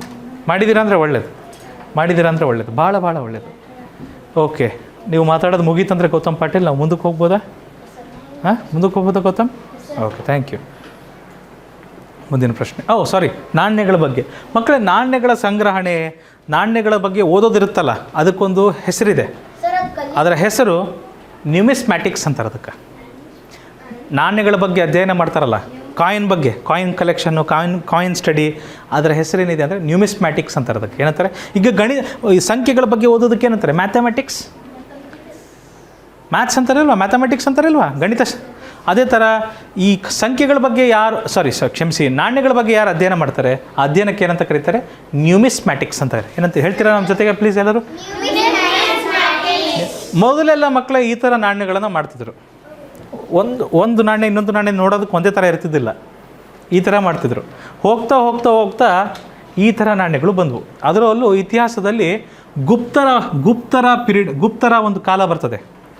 ಗುಪ್ತರು ಅಂತ ಬರ್ತಾರೆ, ರಾಜರು, ಗುಪ್ತ ಸಾಮ್ರಾಜ್ಯದವರು. ಅವರ ಸಾಮ್ರಾಜ್ಯದಲ್ಲಿ ಬಂದ ನಾಣ್ಯಗಳು ಬಹಳ ಸುಂದರವಾಗಿ, ವಿಶೇಷವಾಗಿ ಕಂಡು ಬಂದವು, ಆಯಿತಾ. ಮೊದಲೆಲ್ಲ ಇದನ್ನು ಬಳಸ್ತಿದ್ರು ಹೆಚ್ಚಾಗಿ, ಯಾವುದನ್ನು? ಬೆಳ್ಳಿನ ಮತ್ತು ಇದು ತಾಮ್ರದ ನಾಣ್ಯಗಳು ಬರ್ತಿದ್ವು. ಗುಪ್ತರ ಸಾಮ್ರಾಜ್ಯ ಬಂದಾಗ ಬಂಗಾರದ ಕಾಯಿನ್ಗಳು ಬಂದವು. ಈ ಕಾಯಿನ್ಗಳಿಂದ ಮಕ್ಕಳೇ ನಮಗೆ ಇತಿಹಾಸದ ಬಗ್ಗೆ ಗೊತ್ತಾಗುತ್ತೆ. ಕೆಲವೊಂದು ಭಾರತದಲ್ಲಿದ್ದಂಥ ಕಾಯಿನ್ಗಳು, ಭಾರತೀಯರ ಕಾಯಿನ್ಗಳು, ರಾಜರ ಕಾಯಿನ್ಗಳು ರೋಮ್ ದೇಶದಲ್ಲಿ ಸಿಕ್ಕಿದೆ, ಗ್ರೀಸ್ ದೇಶದಲ್ಲಿ ಸಿಕ್ಕಿದೆ. ಆವಾಗ ಇತಿಹಾಸಕಾರರು ಏನು ಮಾಡಿದ್ರು ಗೊತ್ತಾಯ್ತು ಅವರಿಗೆ, ಓಹೋ ರೋಮ್ ದೇಶದಿಂದ ಭಾರತದವರೆಗೂ ವ್ಯವಹಾರ ನಡೀತಿತ್ತು ಅಂತ ಅವತ್ತು ಗೊತ್ತಾಯಿತು.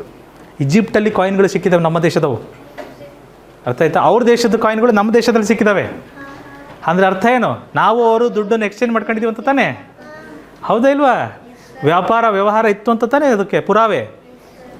ಪ್ರೂಫ್ ಸಿಗ್ತದೆ ಇದರಿಂದ. ಹೇಳಮ್ಮ.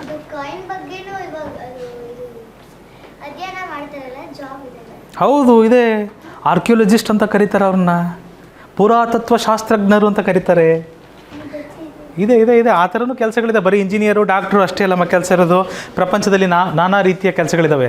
ಪೃಥ್ವಿ ಕಲ್ಕೆರೆ ಅವರು ಭಾರತೀಯ ನಾಗರಿಕರ ಕೆಲವು ಮೂಲಭೂತ ಹಕ್ಕುಗಳನ್ನು ಪಟ್ಟಿ ಮಾಡಿದಳು. ಅಯ್ಯೋ, ಕಲ್ಕೆರೆ ಅಲ್ಲ ಸ್ವಾಮಿ, ಇದು ಪೃಥ್ವಿ ಹುಡುಗಿ.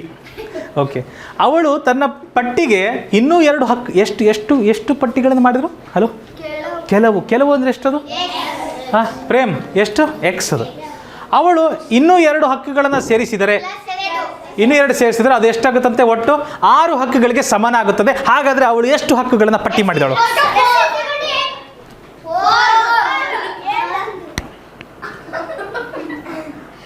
ಏನಿದು X20 ಮಾಡಬೇಕು ದೀಕ್ಷಾ ಮೇಡಮ್.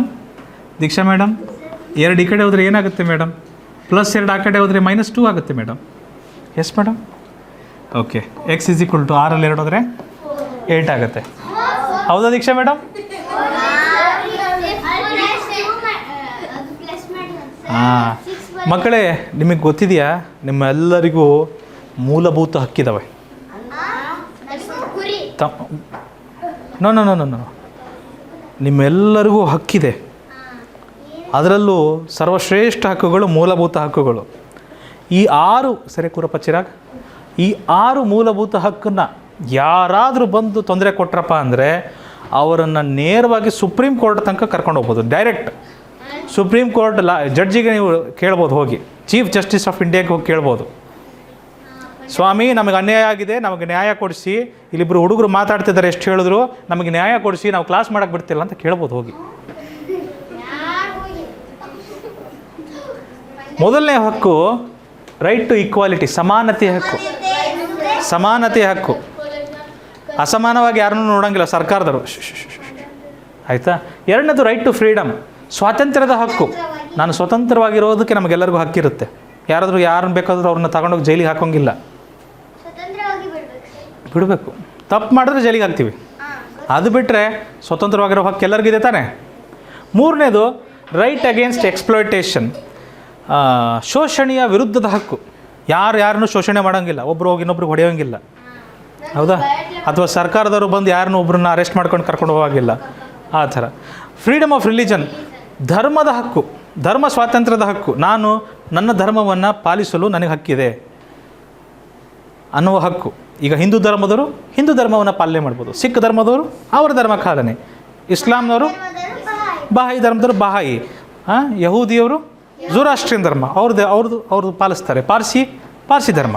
ಈ ರೀತಿ ಅವರವರ ಧರ್ಮಗಳನ್ನು, ಜೈನರದು, ಕ್ರಿಶ್ಚಿಯನ್ರದು, ಹೌದಾ, ಅವರವರ ಧರ್ಮ ಪಾಲನೆಗೆ ಸ್ವಾತಂತ್ರ್ಯ ಇದೆ.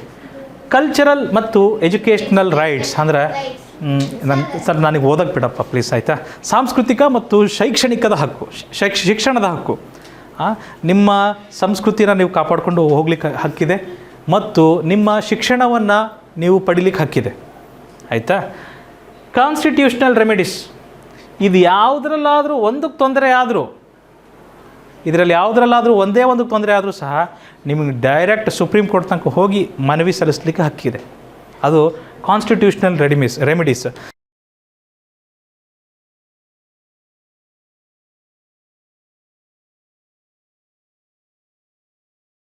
ಏನಪ್ಪ ಅಂದರೆ ಇದರಲ್ಲಿ ಇಲ್ಲೇ ಅಸಮಾಧಾನ ಉಂಟಾಯಿತು ಅಂದರೆ, ಯಾವುದಾದ್ರೂ ಶೋಷಣೆ ಆಯಿತು ಅಂದರೆ ಅದಕ್ಕೆ ನೀವು ಡೈರೆಕ್ಟ್ ಸುಪ್ರೀಂ ಕೋರ್ಟ್ ತನಕ ಹೋಗಿ ನಿಮಗೆ ನ್ಯಾಯ ತಗೊಳ್ಳೋ ಅಧಿಕಾರ, ಹಕ್ಕು ಇದೆ. ಹೇಳಪ್ಪ, ಯಾರಾದರೂ ಏನು ಹೇಳಿದ್ದಾರೆ ರೀ? ನಮ್ಮ ಸಂವಿಧಾನದಲ್ಲಿ ಇದೆ ಕಣ್ರಿ ಶರದ್ ನಾಯ್ಕ್ ಅವರೇ. ಡಾಕ್ಟರ್ BR ಅಂಬೇಡ್ಕರ್ ಅವರು ಕಷ್ಟಪಟ್ಟು ಬರೆದಿದ್ದಾರಲ್ಲಪ್ಪ, ಅವರೊಬ್ಬರೇ ಅಲ್ಲ, ಭಾಳ ಜನ ಸೇರಿ ಬರೆದಿದ್ದಾರೆ. ಬಟ್ ಅದು ಬರೆದಿರುವ ಸಂವಿಧಾನದಲ್ಲಿ, ಕಾನ್ಸ್ಟಿಟ್ಯೂಷನಲ್ಲಿ ಇದೆ ಅಲ್ಲ, ನಮ್ಮ ಭಾರತದ ಸಂವಿಧಾನದಲ್ಲಿದೆ. ಭಾಳಷ್ಟು ಆಗಿದೆ, ಸಾಕಷ್ಟು ಕೇಸ್ಗಳಾಗಿದ್ದಾವೆ, ಭಾಳಷ್ಟು ಕೇಸ್ಗಳಾಗಿದ್ದಾವೆ. ಹೋ. ಓಕೆ, ನೆಕ್ಸ್ಟ್ ಕ್ವೆಶ್ಚನ್ಗೆ ಬರೋಣ.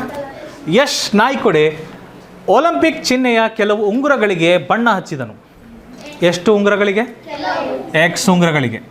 ಓಕೆ, ಅವನು ಇನ್ನೂ 2 ಉಂಗುರಗಳಿಗೆ ಬಣ್ಣ ಹಚ್ಚಬೇಕಂತೇನು, ಇನ್ನೊಂದು 2 ಉಂಗುರಗಳಿಗೆ ಬಣ್ಣ ಹಚ್ಚಿಬಿಟ್ರೆ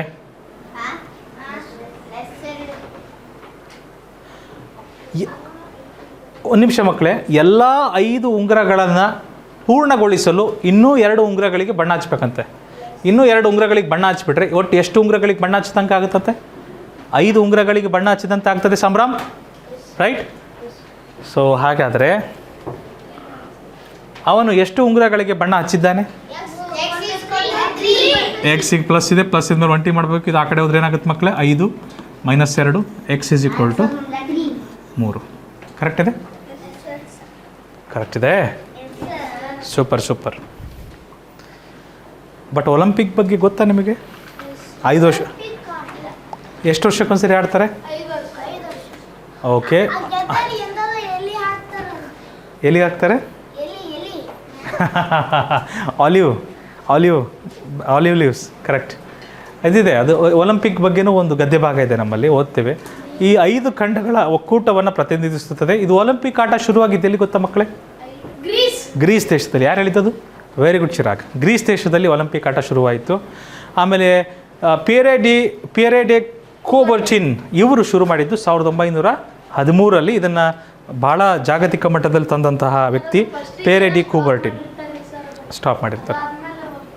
ಇವರೇ ಅವರು ಯಾರೋ ಒಬ್ಬ ಅಲ್ಲ, ಇವರೇ ಪಿಯರೆ ಡಿ ಕೂಬರ್ಟಿನ್. ಇದರಲ್ಲಿ ರಿಂಗ್ಗಳಿರ್ತಾವೆ ಮಕ್ಕಳ, ಈ ಥರ ನೋಡಿದ್ದೀರಾ? ಈ ಥರ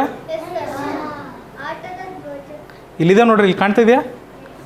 ಒಂದಕ್ಕೊಂದು ಹೊಂದಿಕೊಂಡು ಇದರಲ್ಲಿ ಬಣ್ಣಗಳಿರ್ತಾವೆ ಮಕ್ಕಳೇ. ನೀಲಿ, ಹಳದಿ, ಕಪ್ಪು, ಹಸಿರು ಮತ್ತು ಕೆಂಪು ಈ ಬಣ್ಣಗಳನ್ನು ಬಳಸಿದಂತಹ ರಿಂಗ್ಗಳಿರ್ತವೆ. ಓಕೆ, ಬನ್ನಿ ಮುಂದಿನ ಪ್ರಶ್ನೆಗೆ ಹೋಗೋಣ. ಸಾತ್ವಿಕ ಅವ್ರು ಏನು ಮಾಡ್ತಾ ಇದ್ದಾರೆ? ಸಾತ್ವಿಕ ಸರಿಯಾಗಿ 31 ದಿನಗಳನ್ನು ಹೊಂದಿರುವ ಕೆಲವು ತಿಂಗಳುಗಳನ್ನು ಬರೆದಳು. ಎಷ್ಟು ತಿಂಗಳು? ಕೆಲವು ಎಕ್ಸ್ ತಿಂಗಳುಗಳು. ಓಕೆ, ಎಕ್ಸ್ ತಿಂಗಳುಗಳು. ಎಲ್ಲ 7 ತಿಂಗಳುಗಳ ಪಟ್ಟಿಯನ್ನು ಪೂರ್ಣಗೊಳಿಸಲು ಅವಳು ಇಂತಹ ಎಷ್ಟು 3 ತಿಂಗಳುಗಳನ್ನು ಕಂಡುಹಿಡಿಯಬೇಕಾಗಿದೆ? ಹಾಗಾದರೆ ಅವಳು ಇದುವರೆಗೆ ಎಷ್ಟು ತಿಂಗಳುಗಳನ್ನು ಕಂಡುಹಿಡಿದಿದ್ದಾಳೆ?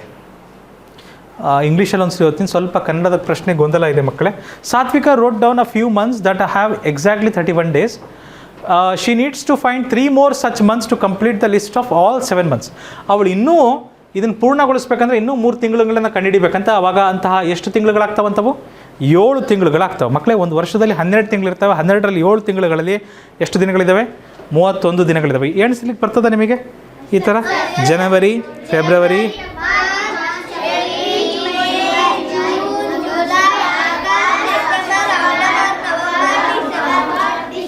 ಹುಬ್ಬು ಬಂತಂದರೆ ಅದು 31 ದಿನ. ಆ ಥರ ಎಷ್ಟು ಸರಿ ಬರ್ತೀನಿ ಹೇಳ್ತೀರಾ ನೋಡಿ? ಎಷ್ಟು ಸರಿ ಬರುತ್ತೆ ನೋಡ್ರಿ? 7. ಹಾಗೆ ಹೇಳ್ತೀನಿ ನೋಡ್ರಿ. ಜನವರಿ 31, ಫೆಬ್ರವರಿ ಇಲ್ಲ, ಮಾರ್ಚ್ 31, ಏಪ್ರಿಲ್ ಇಲ್ಲ, ಮೇ 31, ಜೂನ್ ಇಲ್ಲ, ಜುಲೈ 31, ಆಗಸ್ಟ್ 31, ಸೆಪ್ಟೆಂಬರ್ ಇಲ್ಲ, ಅಕ್ಟೋಬರ್ 31, ನವೆಂಬರ್ ಇಲ್ಲ, ಡಿಸೆಂಬರ್ 31. ಎಷ್ಟಾಯಿತು? 7 ಆಪು. ಹೌದಿಲ್ವಾ? Very good. ಹೌದು. ಸೊ ಒಟ್ಟಾರೆ ಎಕ್ಸ್ ತಿಂಗಳುಗಳಲ್ಲಿ 3 ತಿಂಗಳು ಇನ್ನೂ ಬರಿಬೇಕು. ಅದೆಲ್ಲ ಸೇರಿದ್ರೆ ಎಷ್ಟು ತಿಂಗಳಾಗುತ್ತದು? 7 ತಿಂಗಳಾಗ್ತದೆ. ಎಕ್ಸ್ನ ಬೆಲೆ ಎಷ್ಟು ಬರುತ್ತಪ್ಪ? 7 - 3. X is going to be equal to 4. Super. ಅರ್ಥ ಆಯ್ತಾ ಇದು? ಸ್ವಲ್ಪ ಕನ್ನಡದಲ್ಲಿ ಪ್ರಶ್ನೆ ಗೊಂದಲ ಇತ್ತು ಮಕ್ಕಳೇ. ಓಕೆ, 7 ತಿಂಗಳಿಗೆ 31 ದಿನ ಇದ್ದಾವೆ. ಅವು ಯಾವ್ಯಾವು? ಜನವರಿ, ಮಾರ್ಚ್, ಮೇ, ಜುಲೈ, ಆಗಸ್ಟ್, ಅಕ್ಟೋಬರ್, ಡಿಸೆಂಬರ್. ಈಗ ತಾನೇ ನಾವೆಲ್ಲ ಎಣಿಸಿದ್ದೀವಿ. ಇನ್ನು ಫೆಬ್ರವರಿಲಿ ಮಾತ್ರ 28 ದಿನ ಇರುತ್ತೆ. 4 ವರ್ಷಕ್ಕೊಂದು ಸರಿ 29 ದಿನ ಆಗುತ್ತೆ. ಅದಕ್ಕೆಂತಹ ವರ್ಷ ಅಂತೀವಿ? ಅಧಿಕ ವರ್ಷ. 4 ವರ್ಷಕ್ಕೊಂದು ಸರಿ ಆಗುತ್ತೆ. 4 ವರ್ಷಕ್ಕೊಂದು ಸರಿ ಆಗುತ್ತೆ. ಯಾಕೆ ಅಂದರೆ ನಿಮಗೆ ಅದಕ್ಕೆ ಸ್ವಲ್ಪ ಭಿನ್ನ ರಾಶಿಗಳ ಪಾಠ ಕಲಿತ ಮೇಲೆ ಹೇಳೋದಕ್ಕೆ ಸುಲಭ ಆಗುತ್ತೆ. ಪ್ರತಿ ವರ್ಷಕ್ಕೆ ಇನ್ನೊಂದು ಕಾಲು ದಿನ ಎಕ್ಸ್ಟ್ರಾ ಇರುತ್ತೆ. ಈ ಮೊದಲನೇ ವರ್ಷಕ್ಕೆ ಕಾಲು ದಿನ ಎಕ್ಸ್ಟ್ರಾ ಇರುತ್ತೆ, 2ನೇ ವರ್ಷಕ್ಕೂ ಇನ್ನೊಂದು ಕಾಲು ದಿನ ಎಕ್ಸ್ಟ್ರಾ ಬರುತ್ತೆ, 3ನೇ ವರ್ಷಕ್ಕೂ ಇಷ್ಟು ಬರುತ್ತೆ, 4ನೇ ವರ್ಷಕ್ಕೂ ಇಷ್ಟು ಬರುತ್ತೆ. ಎಲ್ಲ ಸೇರಿ ಇನ್ನೊಂದು ದಿನ ಎಕ್ಸ್ಟ್ರಾ ಆಗುತ್ತೆ 4 ವರ್ಷಕ್ಕೊಂದು ಸರಿ. ಆ ಒಂದು ಎಕ್ಸ್ಟ್ರಾ ದಿನ ನಾನು ಕ್ಯಾಲೆಂಡರ್ ಫಿಟ್ ಮಾಡೋಕ್ಕಾಗಲ್ಲ ಅಂತ 4 ವರ್ಷಕ್ಕೊಂದು ಸರಿ ಫೆಬ್ರವರಿ ತಿಂಗಳಲ್ಲಿ 29 ದಿನ ಇಟ್ಬಿಡ್ತಾರೆ. ಇದನ್ನು ಅರ್ಥ ಮಾಡ್ಕೊಬೇಕಂದ್ರೆ ಸ್ವಲ್ಪ ಭಿನ್ನ ರಾಶಿಗಳ ಅರಿವು ನಮಗಿರಬೇಕು. ಈಗಲೇ ನಾವು ಅದ್ರ ಬಗ್ಗೆ ಮಾತಾಡೋದು ಬೇಡ, ಅದು ಬಂದಾಗ ನಾವು ನೋಡೋಣ. ನಿಮಗೆಲ್ಲ ಅರ್ಥ ಆಯಿತು, ನೀವೆಲ್ಲ ಮಹಾರಥಿಗಳಿದ್ದೀರಿ. ಓಕೆ, ಮುಂದಿನ ಪ್ರಶ್ನೆಗೆ ಹೋಗ್ಬೋದಾ ಮಕ್ಕಳೇ? ಚಲೋ ಜಿ. ಸಹನಾಳಿಗೆ ಭಾರತದ ಕೆಲವು ಶಾಸ್ತ್ರೀಯ ನೃತ್ಯ ಪ್ರಕಾರಗಳು ಗೊತ್ತು. ಎಷ್ಟು? ಕೆಲವು ಅಂದರೆ ಎಕ್ಸ್ ಪ್ರಕಾರಗಳು ಗೊತ್ತಿಲ್ಲ ನಮಗೆ. ಇನ್ನೂ 3 ಪ್ರಕಾರಗಳು ಕಲಿತರೆ, ಇನ್ನೊಂದು 3 ಪ್ರಕಾರಗಳನ್ನು ಕಲಿತರೆ ಒಟ್ಟು 8 ಅಧಿಕೃತ ಶಾಸ್ತ್ರೀಯ ನೃತ್ಯಗಳನ್ನು ತಿಳಿದಂತಾಗುತ್ತದೆ. ವೆರಿ ಗುಡ್ ಸಹನಾ, ಭಾಳ ಚೆನ್ನಾಗಿ ಡ್ಯಾನ್ಸ್ ಮಾಡ್ತೀರಿ. ಗುಡ್. ಹಾಗಾದರೆ ಅವಳಿಗೆ ಈಗ ಎಷ್ಟು ಪ್ರಕಾರಗಳು ಗೊತ್ತು? ಸಹನಾ, ಎಷ್ಟು ಗೊತ್ತಮ್ಮ ನಿನಗೆ ಡ್ಯಾನ್ಸು? 5 ಥರದ ಡ್ಯಾನ್ಸ್ಗಳು ಬರ್ತವೆ. Very good. ಸೊ ಇಲ್ಲೇನಾಗ್ತದೆ? X is equal to 8 - 3. This is going to be equal to 5. ಹೌದು ಸಹನಾ, ಏನು ರೀ ಡ್ಯಾನ್ಸ್ ಭಾರಿ ಚೆನ್ನಾಗಿ ಮಾಡ್ತೀರಿ. Very good. ಮಕ್ಕಳೇ, ನಮ್ಮ ದೇಶದಲ್ಲಿ ಒಂದೊಂದು ರಾಜ್ಯದಲ್ಲೂ ಒಂದೊಂದು ರೀತಿಯ ಡ್ಯಾನ್ಸ್ಗಳಿದ್ದಾವೆ. ನೃತ್ಯಗಳ ಬಗ್ಗೆನೂ ನಾವು ಓದ್ತೀವಿ ಮಕ್ಕಳೇ, ನೃತ್ಯಗಳ ಬಗ್ಗೆನೂ ಓದ್ತೀವಿ. ಓಕೆ. ಆದರೆ ಸಂಗೀತ ಅಕಾಡೆಮಿ ಅಂತ ಇದೆ, ಸಂಗೀತ ನಾಟಕ ಅಕಾಡೆಮಿ. ಇವರಿಂದ 8 ಶಾಸ್ತ್ರೀಯ ನೃತ್ಯಗಳು ಮಾನ್ಯತೆಯನ್ನು ಪಡೆದಿದ್ದಾವೆ. ಅದರಲ್ಲಿ ಯಾವ್ಯಾವ ಇದಾವೆ ಅಂದರೆ ಭರತನಾಟ್ಯ, ಕಥಕ್, ಕಥಕ್ಕಳಿ, ಕೂಚುಪಿಡಿ, ಮಣಿಪುರಿ, ಮೋಹಿನಿಯಟ್ಟಂ, ಒಡಿಸ್ಸಿ ಮತ್ತು ಸತ್ರಿಯಾ. ಸೊ ಇದರಲ್ಲಿ ಕೆಲವು ಹೆಸರುಗಳನ್ನು ನೀವು ಕೇಳಿರ್ತೀರಿ. ಇದರಲ್ಲಿ ನೋಡ್ರಿ, ಇದರಲ್ಲಿ ಯಕ್ಷಗಾನ ಇಲ್ಲ ಮಕ್ಕಳೇ, ವೀರಗಾಸೆ ಇಲ್ಲ ಮಕ್ಕಳೇ, ಮತ್ತು ಡೊಳ್ಳು ಕುಣಿತ ಇಲ್ಲ ಮಕ್ಕಳೇ. ಯಾಕೆಂದರೆ ಅವು ಶಾಸ್ತ್ರೀಯ ನೃತ್ಯಗಳಲ್ಲ, ಅವು ಫೋಕ್ ಡ್ಯಾನ್ಸ್, ಜಾನಪದ ನೃತ್ಯಗಳು ಅವೆಲ್ಲ. ಆಯ್ತಾ, ಅರ್ಥ ಆಯ್ತಾ? ಸೊ ಅದ್ರ ಬಗ್ಗೆ ಓದ್ತೀವಿ ಮಕ್ಕಳೇ. ಒಂದು ನೃತ್ಯಗಳ ಬಗ್ಗೆನೇ ನಮ್ಮ ಹತ್ರ ರಾಜ್ಯವಾರು ಕಲಿತೀವಿ. ಆವತ್ತಿನ ದಿನ ಖಂಡಿತ ನೋಡೋಣ. ಇವತ್ತು ಮುಂದಿನ ಪ್ರಶ್ನೆಗೆ ಹೋಗೋಣ. ದಿಗಂತ್ ಭಾರತೀಯ ಸೇನೆಗೆ ಸಂಬಂಧಿಸಿದ ಕೆಲವು ಪುಸ್ತಕಗಳನ್ನು ಖರೀದಿಸಿದನು. ಅವನು ಅವನು ತನ್ನ ಸ್ನೇಹಿತನಿಗೆ 4 ಪುಸ್ತಕಗಳನ್ನು ನೀಡಿದ. -4 ನೀಡಿದ ನಂತರ ಅವನ ಬಳಿ 11 ಪುಸ್ತಕಗಳು ಉಳಿದವು. ಎಷ್ಟು ಉಳಿದ್ವಂತೆ?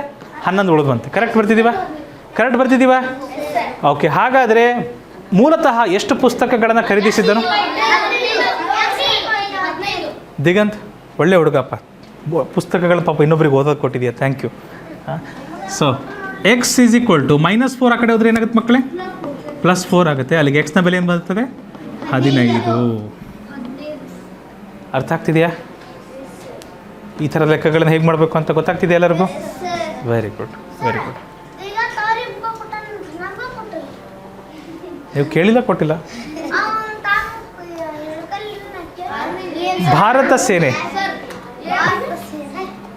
ಭಾರತೀಯ ಸೇನೆಯನ್ನು 3 ವಿಭಾಗಗಳಾಗಿ ವಿಂಗಡಿಸಿದ್ದಾರೆ ಮಕ್ಕಳೇ. ಒಂದು ಆರ್ಮಿ, ಇನ್ನೊಂದು ನೇವಿ, ಇನ್ನೊಂದು ಏರ್ಫೋರ್ಸ್. ನೇವಿ ಅಂದರೆ ಈ ನೌಕಾಪಡೆ ಆಯಿತಾ. ಆರ್ಮಿ ಅಂದರೆ ಭೂಪಡೆ ಆಯಿತಾ. ಏರ್ಫೋರ್ಸ್ ಅಂದರೆ ವಾಯುಪಡೆ. ಈಗ ಇನ್ನೂ 2 ಹೊಸದನ್ನ ಸೇರ್ಪಡಿಸ್ತಾ ಇದ್ದಾರೆ. ಸೈಬರ್ ಪಡೆ ಅಂದರೆ ಕಂಪ್ಯೂಟರ್ನಲ್ಲೇ ದಾಳಿಗಳನ್ನು ತಡೆಯೋದು. ಶತ್ರು ರಾಷ್ಟ್ರಗಳು ನಮ್ಮ ರಾಷ್ಟ್ರದ ಮೇಲೆ ಶತ್ರು ದೇಶಗಳು ಏನು ಮಾಡ್ತವೆ, ಕೆಲವೊಂದು ಸರಿ ಕುತಂತ್ರ ಮಾಡಿಬಿಟ್ಟು ಸೈಬರ್ ಅಟ್ಯಾಕ್ಸ್ ಮಾಡ್ತಾರೆ. ಸೈಬರ್ ಅಟ್ಯಾಕ್ಸ್ ಅಂದರೆ ಗೊತ್ತಾ ಮಕ್ಕಳು ಏನು ಮಾಡ್ತಾರೆ ಅಂತ? ಈಗ ಫಾರ್ ಎಕ್ಸಾಂಪಲ್ ನಿಮಗೆ ರೇಷನ್ನು, ಈಗ ಸರ್ಕಾರ ಒಂದು ಯೋಜನೆ ತಂದುಬಿಡುತ್ತೆ. ಏನಂತ ಯೋಜನೆ? ನಮ್ಮ ದೇಶದ ಎಲ್ಲ ನಾಗರಿಕರಿಗೆ ರೇಷನನ್ನು ನಾವು ಮನೆಗೆ ತಲುಪಿಸ್ಬಿಡ್ತೀವಿ, ರೇಷನ್ ಅಂಗಡಿಗೆ ಹೋಗೋದೇ ಬೇಡ ನೀವು ಅಂತ ತರ್ತಾರೆ. ಎಂಥ ಒಳ್ಳೆಯ ಯೋಜನೆ ಅಲ್ವಾ? ಅದಕ್ಕೆ ಏನು ಮಾಡಬೇಕು? ಎಲ್ಲ ನಾಗರಿಕರು ಆನ್ಲೈನಲ್ಲಿ ಬುಕ್ ಮಾಡಬೇಕು. ನೀವು ಆನ್ಲೈನಲ್ಲಿ ಒತ್ಬಿಟ್ರೆ ಮನೆಗೆ ನೆಕ್ಸ್ಟ್ ಡೇ ಬಂದುಬಿಡುತ್ತೆ ರೇಷನ್ ಅಂತ ಹೇಳ್ಬಿಡ್ತಾರೆ. ಎಷ್ಟು ಒಳ್ಳೆಯ ವ್ಯವಸ್ಥೆ, ಎಷ್ಟು ಜನರು ಟೈಮ್ ಉಳಿಯುತ್ತೆ. ಆದರೆ ಏನು ಮಾಡಿಬಿಡ್ತಾರೆ ಶತ್ರು ರಾಷ್ಟ್ರದವರು? ಆ ವೆಬ್ಸೈಟ್ ಇರುತ್ತಲ್ಲ, ಅದನ್ನು ವೈರಸ್ ಬಿಟ್ಬಿಟ್ಟು ಅಟ್ಯಾಕ್ ಮಾಡಿಬಿಡ್ತಾರೆ. ಅದು ಕೆಲಸ ಮಾಡ್ದಂಗೆ ಮಾಡಿಬಿಡ್ತಾರೆ ಮಕ್ಕಳೇ. ಅದು ಕೆಲಸ ಮಾಡ್ದಂಗೆ ಆಗ್ಬಿಟ್ರೆ ಎಷ್ಟು ಕೋಟಿ ಜನಕ್ಕೆ ಸಮಸ್ಯೆ ಆಗುತ್ತಲ್ವ ನಮ್ಮ ದೇಶದಲ್ಲಿ. ಆ ವೆಬ್ಸೈಟ್ನ ಸರಿಯಾಗಿ ಕೆಲಸ ಮಾಡ್ದಂಗೆ ಕೆಡಿಸ್ಬಿಡುತ್ತದು ಪ್ರೋಗ್ರಾಮ್ನ. ಅದಕ್ಕೆ ವೈರಸ್ ಅಂತಾರೆ. Virus is also a type of program, but it destroys another program. ಆಯಿತಾ? ಸೊ ಈ ರೀತಿ ಮಾಡಿಬಿಡ್ತಾರೆ. ಈಗ ನಾವು ರೈಲಲ್ಲಿ ಹೋಗ್ಬೇಕಪ್ಪ, ಟ್ರೈನಲ್ಲಿ ಹೋಗ್ತೀವಿ. ಟ್ರೈನಲ್ಲಿ ಹೋಗ್ಬೇಕಂದ್ರೆ ಟಿಕೆಟ್ ಬುಕ್ ಮಾಡ್ತೀವಿಲ್ವಾ? ಆನ್ಲೈನ್ ಟಿಕೆಟ್ ಬುಕ್ ಮಾಡೋಕ್ಕೆ ವ್ಯವಸ್ಥೆ ಇದೆ, ಹೌದಾ ಇಲ್ವಾ? ಸೊ ಏನು ಮಾಡ್ಬಿಡೋದು? ಇಂಡಿಯನ್ ರೈಲ್ವೆ ವೆಬ್ಸೈಟ್ನ ಹ್ಯಾಕ್ ಮಾಡಿಬಿಡೋದು, ವೈರಸ್ ಎಲ್ಲ ಬಿಟ್ಬಿಟ್ಟು. ಆವಾಗ ಎಷ್ಟೋ ಕೋಟ್ಯಂತರ ಜನಕ್ಕೆ ಸಮಸ್ಯೆ ಆಗುತ್ತಿಲ್ವಾ? ಹೌದಾ ಇಲ್ರಿ? ಈ ಥರ ಎಲ್ಲ ಮಾಡ್ತಾರೆ. ಆಯಿತಾ? ಸೊ ಹಾಗಾಗಿ ಈ ಥರ ಅಟ್ಯಾಕ್ ಮಾಡೋದನ್ನು ತಡೆಯಬೇಕಂತ ಸೈಬರ್ ಪಡೆ ಅನ್ನೋದೊಂದು ಮಾಡೋದೊಂದು ಬಾಕಿ ಇದೆ. ಇನ್ನೊಂದು ಪಡೆ ಸ್ಪೇಸ್ ಫೋರ್ಸ್ ಅಂದರೆ ವಾಯುಪಡೆ ಅಂದರೆ ಏನು? ಏರ್ಫೋರ್ಸು. ಅದು ವಿಮಾನದಲ್ಲಿ ಗುದ್ದಾಡೋದು, ಹೌದಾ? ಸ್ಪೇಸ್ ಫೋರ್ಸ್ ಅಂದರೆ ಅಂತರಿಕ್ಷದಲ್ಲಿ ಹೋಗೋದು ಪೂರ್ತಿ. ಅಲ್ಲಿ ವಿಮಾನಗಳು ಹೋಗೋಕ್ಕಾಗಲ್ಲ ಪೂರ್ತಿ, ಅಲ್ಲಿ ಗುರುತ್ವಾಕರ್ಷಣ ಬಲನೇ ಇರೋದಿಲ್ಲ. ರಾಕೆಟ್ ಹೋಗುತ್ತೆ. ಬಟ್ ಆ ಜಾಗದಲ್ಲೂ ಸಹ ಒಂದು ವೇಳೆ ಯುದ್ಧ ಮಾಡಬೇಕು ಅಂದರೆ ಅದಕ್ಕೆ ಸ್ಪೇಸ್ ಫೋರ್ಸ್. ಅಮೇರಿಕಾದಲ್ಲಿ ಆಲ್ರೆಡಿ ಸ್ಪೇಸ್ ಫೋರ್ಸ್ ಬಂದಿದೆ. ಅಮೇರಿಕದವ್ರ ಹತ್ರ ಇದೆ ಸ್ಪೇಸ್ ಫೋರ್ಸ್ ಆಲ್ರೆಡಿ. ನಮ್ಮ ದೇಶದಲ್ಲಿ ಯಾವಾಗ ಮಾಡ್ತಾರೋ ಗೊತ್ತಿಲ್ಲ, ನೋಡಬೇಕು. ಬನ್ನಿ, ಭೂಮಿಯಿಂದ ಹೊರಗೆ ಪೂರ್ತಿ ಯುದ್ಧ. ಸಾಯ್ಬೋದು ಯುದ್ಧದಲ್ಲಿ ಅಂದ್ಮೇಲೆ ಎಲ್ಲಾದರೂ ಸಾಯ್ಬೋದಲ್ಲ. Oxygen tank. ಮನುಷ್ಯರೇ ಹೋಗ್ಬೇಕಂತಿಲ್ಲ, ಡ್ರೋನ್ಗಳನ್ನು ಕಳಿಸ್ಬೋದಲ್ಲ ಅಲ್ವಾ? ರೋಬೋಟ್ಸ್ಗಳನ್ನು ಕಳಿಸ್ಬೋದು, ಡ್ರೋನ್ಗಳನ್ನು ಕಳಿಸ್ಬೋದು. ಬನ್ನಿ ಮುಂದಿನ ಪ್ರಶ್ನೆ. ಶರತ್ ಕೆಲವು ಸಾರ್ಕ್ ಸದಸ್ಯ ರಾಷ್ಟ್ರಗಳನ್ನು ಹೆಸರಿಸಿದನು. ಎಷ್ಟು? ಕೆಲವು. ಓಕೆ ಶರತ್ ನಾಯಕ, ಕೆಲವು ಸಾರ್ಕ್ ರಾಷ್ಟ್ರಗಳನ್ನು ಹೆಸರಿಸಿದನು. ಥ್ಯಾಂಕ್ ಯು ಶರತ್. ಇನ್ನೂ 3 ರಾಷ್ಟ್ರಗಳನ್ನು ಹೆಸರಿಸಿದರೆ ಇನ್ನೊಂದು 3 ಹೆಸರಿಸ್ಬಿಟ್ರೆ ಎಲ್ಲ 8 ರಾಷ್ಟ್ರಗಳ ಪಟ್ಟಿಯನ್ನು ಪೂರ್ಣಗೊಳಿಸುತ್ತಾನೆ. ಹಾಗಾದರೆ ಅವನು ಎಷ್ಟು ರಾಷ್ಟ್ರಗಳನ್ನು ಹೆಸರಿಸಿದ್ದಾನೆ? Super. So x is equal to 3 ಆ ಕಡೆ ಹೋಗುತ್ತೆ. ಎಕ್ಸ್ ಇಂಗ್ಲೀಷ್ ಅಕ್ಷರಕ್ಕೆ ಪ್ಲಸ್ ಇದೆ ಮೇಲೆ ಏನು ಮಾಡ್ಬೇಕಂದ್ರೆ ಒಂಟಿ ಮಾಡಬೇಕು. ಒಂಟಿ ಮಾಡಿದ ತಕ್ಷಣ +3 ಆ ಕಡೆ ಹೋಗುತ್ತೆ, -3 ಆಗುತ್ತೆ. ಅಲ್ಲಿಗೆ ಎಕ್ಸ್ ಇಸ್ ಈಕ್ವಲ್ ಟು ಏನು ಬರುತ್ತೆ ಮಕ್ಕಳೇ? 5 ಬರುತ್ತೆ. ಮಕ್ಕಳೇ, ಸಾರ್ಕ್ ಅನ್ನೋದೊಂದು 8 ರಾಷ್ಟ್ರಗಳ ಒಕ್ಕೂಟ. 8 ದೇಶಗಳು ಒಂದಕ್ಕೊಂದು ಪರಸ್ಪರ ಸಹಯೋಗದೊಂದಿಗೆ ಮಾಡಿರ್ತಕ್ಕಂಥ ಒಂದು ಗುಂಪು. ಆ ಗುಂಪಿನ ಹೆಸರು SAARC, south Asian association for regional cooperation ಅಂತ ಇದರ ಪೂರ್ಣ ಹೆಸರು. South Asian association for regional cooperation ಅಂತ ಹೇಳಿ. ಇದರಲ್ಲಿ ಅಫ್ಘಾನಿಸ್ತಾನದಲ್ಲಿದ್ದಾರೆ, ಬಾಂಗ್ಲಾದೇಶದಲ್ಲಿದ್ದಾರೆ, ಭೂತಾನು, ಮಾಲ್ಡೀವ್ಸು, ನೇಪಾಳು, ಪಾಕಿಸ್ತಾನ, ಶ್ರೀಲಂಕಾ ಮತ್ತು ಭಾರತ. ಸಾರಿ, ಇದರಿಲ್ಲಪ್ಪ, ರಷ್ಯಾ ಇಲ್ಲ ಇದರಲ್ಲಿ, ಸಾರಿ. ಸೊ ಇವರೆಲ್ಲರೂ ಒಟ್ಟಿಗೆ ಬರ್ತಾರೆ ಮಕ್ಕಳೇ. ಇದರ ಮುಖ್ಯ ಗುರಿ ಏನಪ್ಪ ಅಂದರೆ ಆರ್ಥಿಕವಾಗಿ ಮತ್ತು ರೀಜನಲ್ ಇಂಟಿಗ್ರೇಷನ್. ಒಬ್ರಿಗೊಬ್ರು ಪರಸ್ಪರ ಏನಾದರೂ ಆರ್ಥಿಕತೆಯಲ್ಲಿ ಸಹಯೋಗ ಬೇಕಿರುತ್ತಲ್ಲ, ನಮ್ಮ ದೇಶದ ಗೂಡ್ಸ್ ಅವ್ರ ದೇಶಕ್ಕೆ ಹೋಗೋದು, ಅವ್ರ ದೇಶದ ಗೂಡ್ಸ್ ನಮ್ಮ ದೇಶಕ್ಕೆ ಬರೋದು, ಈ ಥರ ವ್ಯವಹಾರಗಳೆಲ್ಲ ಇರ್ತದಲ್ಲ. ಇದಕ್ಕೆ ಇದರಲ್ಲಿ ಪಾಕಿಸ್ತಾನ ಇದೆಯಾ? ಇದರಲ್ಲಿದೆ, ಸಾರ್ಕಲ್ಲಿ ಪಾಕಿಸ್ತಾನೂ ಇದೆ ಅನ್ಫಾರ್ಚುನೇಟ್ಲಿ. ಆದರೆ ಇದು ಇತ್ತೀಚೆಗೆ ಈ ಒಂದು ಗುಂಪಿನ ಚಟುವಟಿಕೆಗಳು ಭಾಳ ಕಡಿಮೆಯಾಗಿದೆ. ಅಷ್ಟೇನು ಇದಕ್ಕೆ ಮಹತ್ವ ಇಲ್ಲ ಮಕ್ಕಳೇ. ಅಮೃತ ಕರ್ನಾಟಕದ 15 ಐತಿಹಾಸಿಕ ಸ್ಮಾರಕಗಳಿಗೆ ಭೇಟಿ ನೀಡಲು ಬಯಸುತ್ತಾಳೆ. ಎಷ್ಟು? ಒಟ್ಟು 15 ಐತಿಹಾಸಿಕ ಸ್ಥಳಗಳಿಗೆ ಭೇಟಿ ನೀಡಲು ಬಯಸುತ್ತಾಳೆ. ಒಳ್ಳೆಯ ಆಸೆ, ಗುಡ್. ಕೆಲವು ಅಂತ ಹೇಳಿಲ್ಲ, 15 ಅಂತ ಹೇಳಿದಾರಲ್ಲ. ಕೆಲವು ಅಂತ ಹೇಳಿಲ್ಲ, ಎಕ್ಸ್ ಅಂತಿದ್ವಿ, ಕೆಲವು ಅಂತ ಹೇಳಿಲ್ಲಲ್ಲ, 15 ಅಂತ ಹೇಳಿದಾರಲ್ಲ ಅಲ್ಲಿ. ಆದರೆ ಅವಳು ಈಗಾಗಲೇ ಕೆಲವನ್ನು ಸಂದರ್ಶಿಸಿದ್ದು, ಈಗ ಆಲ್ರೆಡಿ ಕೆಲವನ್ನು ಸಂದರ್ಶಿಸಿದ್ದಾಳೆ. ಇನ್ನೂ 6 ಸ್ಮಾರಕಗಳನ್ನು ಸಂದರ್ಶಿಸುವುದು ಬಾಕಿ ಉಳಿದಿದೆ. ಅಂದರೆ ಈಗ ಆಲ್ರೆಡಿ ಸಂದರ್ಶಿಸಿದ್ದನ್ನು ಮೈನಸ್ ಮಾಡಿಬಿಟ್ರೆ ಬಾಕಿ ಉಳಿದಿರೋದೆಷ್ಟಂತೆ? 6. ಗೊತ್ತಾಗುತ್ತದು? ಹಾಗಾದರೆ ಅವಳು ಎಷ್ಟು ಸ್ಮಾರಕಗಳನ್ನು ಸಂದರ್ಶಿಸಿದ್ದಾಳೆ? ಗೊತ್ತಿಲ್ಲ, ಕಂಡುಹಿಡಿಬೇಕು. ಸೊ ಇಂಗ್ಲೀಷ್ ಅಕ್ಷರಕ್ಕೆ ದಿಗಂತ್ ಯಾವಾಗಲೂ ಪ್ಲಸ್ ಇರಬೇಕು, ಆದರೆ ಇಲ್ಲೇನು ಬಂದುಬಿಟ್ಟಿದೆ? ಮೈನಸ್. ಸೊ ಅದನ್ನು ಪ್ಲಸ್ ಮಾಡಬೇಕಂದ್ರೆ ಏನು ಮಾಡ್ಬೇಕು ನಾವು? ಆ ಕಡೆ ಕಳಿಸ್ಬೇಕು ಮಕ್ಕಳು. ಏನಾಗುತ್ತೆ? 6 + x ಆಗುತ್ತೆ. ಇಲ್ಲೆಷ್ಟು ಉಳಿಯುತ್ತೆ? ಇಲ್ಲಿ 15. ಇಂಗ್ಲೀಷ್ ಅಕ್ಷರ ಪ್ಲಸ್ ಆದ ತಕ್ಷಣ ಏನು ಮಾಡಬೇಕು? ಒಂಟಿ ಮಾಡಬೇಕು. ಇಂಗ್ಲೀಷ್ ಅಕ್ಷರ ಪ್ಲಸ್ ಆದ ತಕ್ಷಣ ಏನು ಮಾಡಬೇಕು? ಒಂಟಿ ಮಾಡಬೇಕಂದ್ರೆ 6 ಈ ಕಡೆ ಬರಲಿ. 15 - 6 ಆಗುತ್ತೆ ಮಕ್ಕಳೇ, ಇಸ್ ಈಕ್ವಲ್ ಟು ಎಕ್ಸ್. 15ರಲ್ಲಿ 6 ಹೋದರೆ 9. ಇನ್ನು ಎಷ್ಟು ಸ್ಮಾರಕಗಳನ್ನು ಸಂದರ್ಶಿಸುವುದು ಬಾಕಿ ಇದೆ? 9. ಗುಡ್ ಲಕ್ ಅಮೃತ.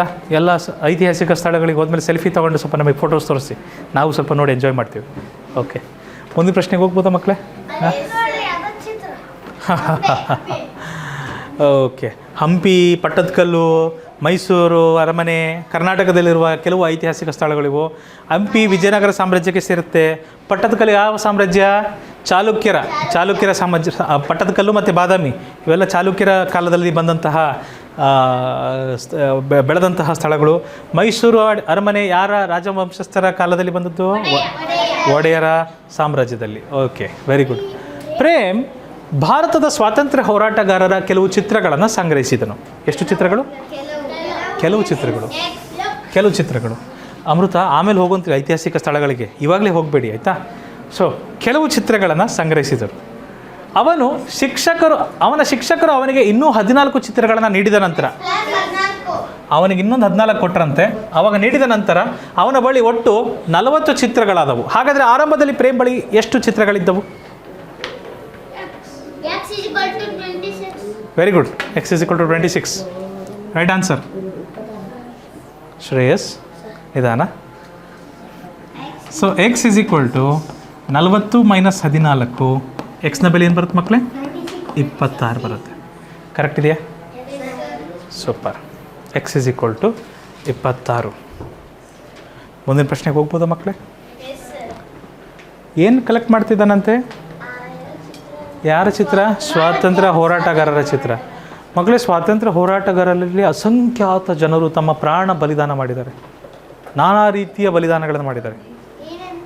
ಕೆಲವರು ಚಿತ್ರಹಿಂಸೆಯನ್ನು ಅನುಭವಿಸಿದ್ದಾರೆ, ಜೈಲಿಗೆ ಹೋಗಿದ್ದಾರೆ, ಕೆಲವರು ಜೀವನೇ ಕಳ್ಕೊಂಡಿದ್ದಾರೆ, ಸರ್ವವನ್ನು ಕಳ್ಕೊಂಡಂತಹ ಜನರಿದ್ದಾರೆ. ತಮ್ಮ ಫ್ಯಾಮಿಲಿ, ತಮ್ಮ ಕುಟುಂಬದ ಸದಸ್ಯರನ್ನು ಕಳ್ಕೊಂಡಂತಹ ಎಷ್ಟೋ ಜನರಿದ್ದಾರೆ. ಅವತ್ತಿನ ಸಮಯದಲ್ಲಿ ಯಾರ್ಯಾರು ಹೋರಾಡಿದ್ರಲ್ಲ ಅವರೆಲ್ಲರೂ, ಅವರಲ್ಲಿ ಕೆಲವರ ಹೆಸರು ಮಾತ್ರ ನಮ್ಮ ಇತಿಹಾಸದಲ್ಲಿ ನಾವು ನೋಡ್ತೀವಿ ಪ್ರಮುಖರು ಯಾರಪ್ಪ ಅಂದರೆ ಮಹಾತ್ಮ ಗಾಂಧಿ, ಸುಭಾಷ್ ಚಂದ್ರ ಬೋಸ್, ಭಗತ್ ಸಿಂಗ್.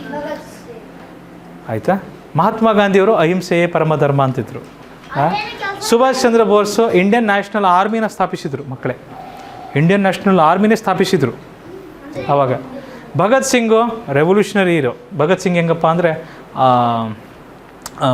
ಏನಂತೀರಿ, ಕ್ರಾಂತಿಕಾರಿ ಹೋರಾಟಗಾರ ಭಗತ್ ಸಿಂಗ್. ಸಂಗೊಳ್ಳಿ ರಾಯಣ್ಣು ಸಹ, ಬಟ್ ಸಂಗೊಳ್ಳಿ ರಾಯಣ್ಣ ಭಗತ್ ಸಿಂಗಿಂತ ಭಾಳ ಹಿಂದೆ ಬಂದಿದ್ದರು. ಭಗತ್ ಸಿಂಗ್ ನಂತರ ಬಂದವರು. ಓಕೆ,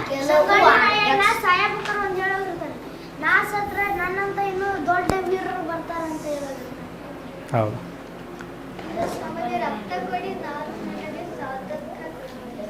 ಅದು ಯಾರು ಹೇಳಿದ್ದು? Subhash Chandra Bose. Give me blood, I will give you freedom. ತೃಪ್ತಿ ಅಭಯಾರಣ್ಯ ಒಂದರಲ್ಲಿ ಕೆಲವು ನವಿಲುಗಳನ್ನು ಎಣಿಸಿದಳು. ವಾವ್ ಮಕ್ಕಳೇ, ನಾವು ಸಮ್ಮರ್ ಕ್ಯಾಂಪಲ್ಲಿದ್ದಾಗ ನವಿಲು ಎಣಿಸ್ತಿದ್ವಿ, ನೆನಪಿದೆಯಾ? ಕೆಲವು ನವಿಲುಗಳನ್ನು ಎಣಿಸಿದಳು. ಎಷ್ಟು ನವಿಲುಗಳು? ಕೆಲವು. ಎಕ್ಸ್ ನವಿಲುಗಳು. 6 ನವಿಲುಗಳು ಹಾರಿ ಹೋದವು. -6. ಅದ ನಂತರ ಅಲ್ಲಿ 13 ನವಿಲುಗಳು ಉಳ್ಕೊಂಡು ಬಂತೆ. ಇವೆಲ್ಲ ಸೇರಿ ಎಷ್ಟಾಗುತ್ತಂತೆ? 13. 6 ಹಾರಿ ಹೋದವು. ಹಾರು ಹೋದ್ಮೇಲೆ ಎಷ್ಟು ಕಾಣ್ತದೆ? 13 ಕಾಣ್ತದೆ. ಹಾಗಾದರೆ ಅವಳು ಮೊದಲು ಎಷ್ಟು ನವಿಲುಗಳನ್ನು ಎಣಿಸಿದಳು? ಎಕ್ಸಿಗೆ ಪ್ಲಸ್ ಇದೆ, ಪ್ಲಸ್ ಇದ್ಮೇಲೆ 1t, -6 ಆ ಕಡೆ ಹೋದ್ರೆ ಏನಾಗುತ್ತೆ? +6. ಯಾರೋ 7 ಅಂದಂಗಿತ್ತಲ್ಲ, ಯಾರದು 7 ಅಂದಿದ್ದು? ಓ, ತಗೊಂಡ್ಬಿಡ್ಲ? ಬನ್ನಿ ನೆಕ್ಸ್ಟ್ ಹೋಗೋಣ. ಅಪ್ಪ, what is Dus Aba? Okay ಮಕ್ಕಳೇ, ನವಿಲು ನಮ್ಮ ರಾಷ್ಟ್ರ ಪಕ್ಷಿ. ನವಿಲು ಬಗ್ಗೆ ಒಂದು ನೆನ್ಪಿಟ್ಕೊಂತಾರೆ. ಇವತ್ತು ನಾನೊಂದು ವಿಷಯ ಹೇಳ್ತೀನಿ. ನವಿಲಿನ ನಿಜವಾದ ಹೆಸರನ್ನು ಹೇಳ, ವೈಜ್ಞಾನಿಕ ಹೆಸರು. ವೈಜ್ಞಾನಿಕ ಹೆಸರೇನೆಂದರೆ ಪಾವೋ ಕ್ರಿಸ್ಟಾಟಸ್.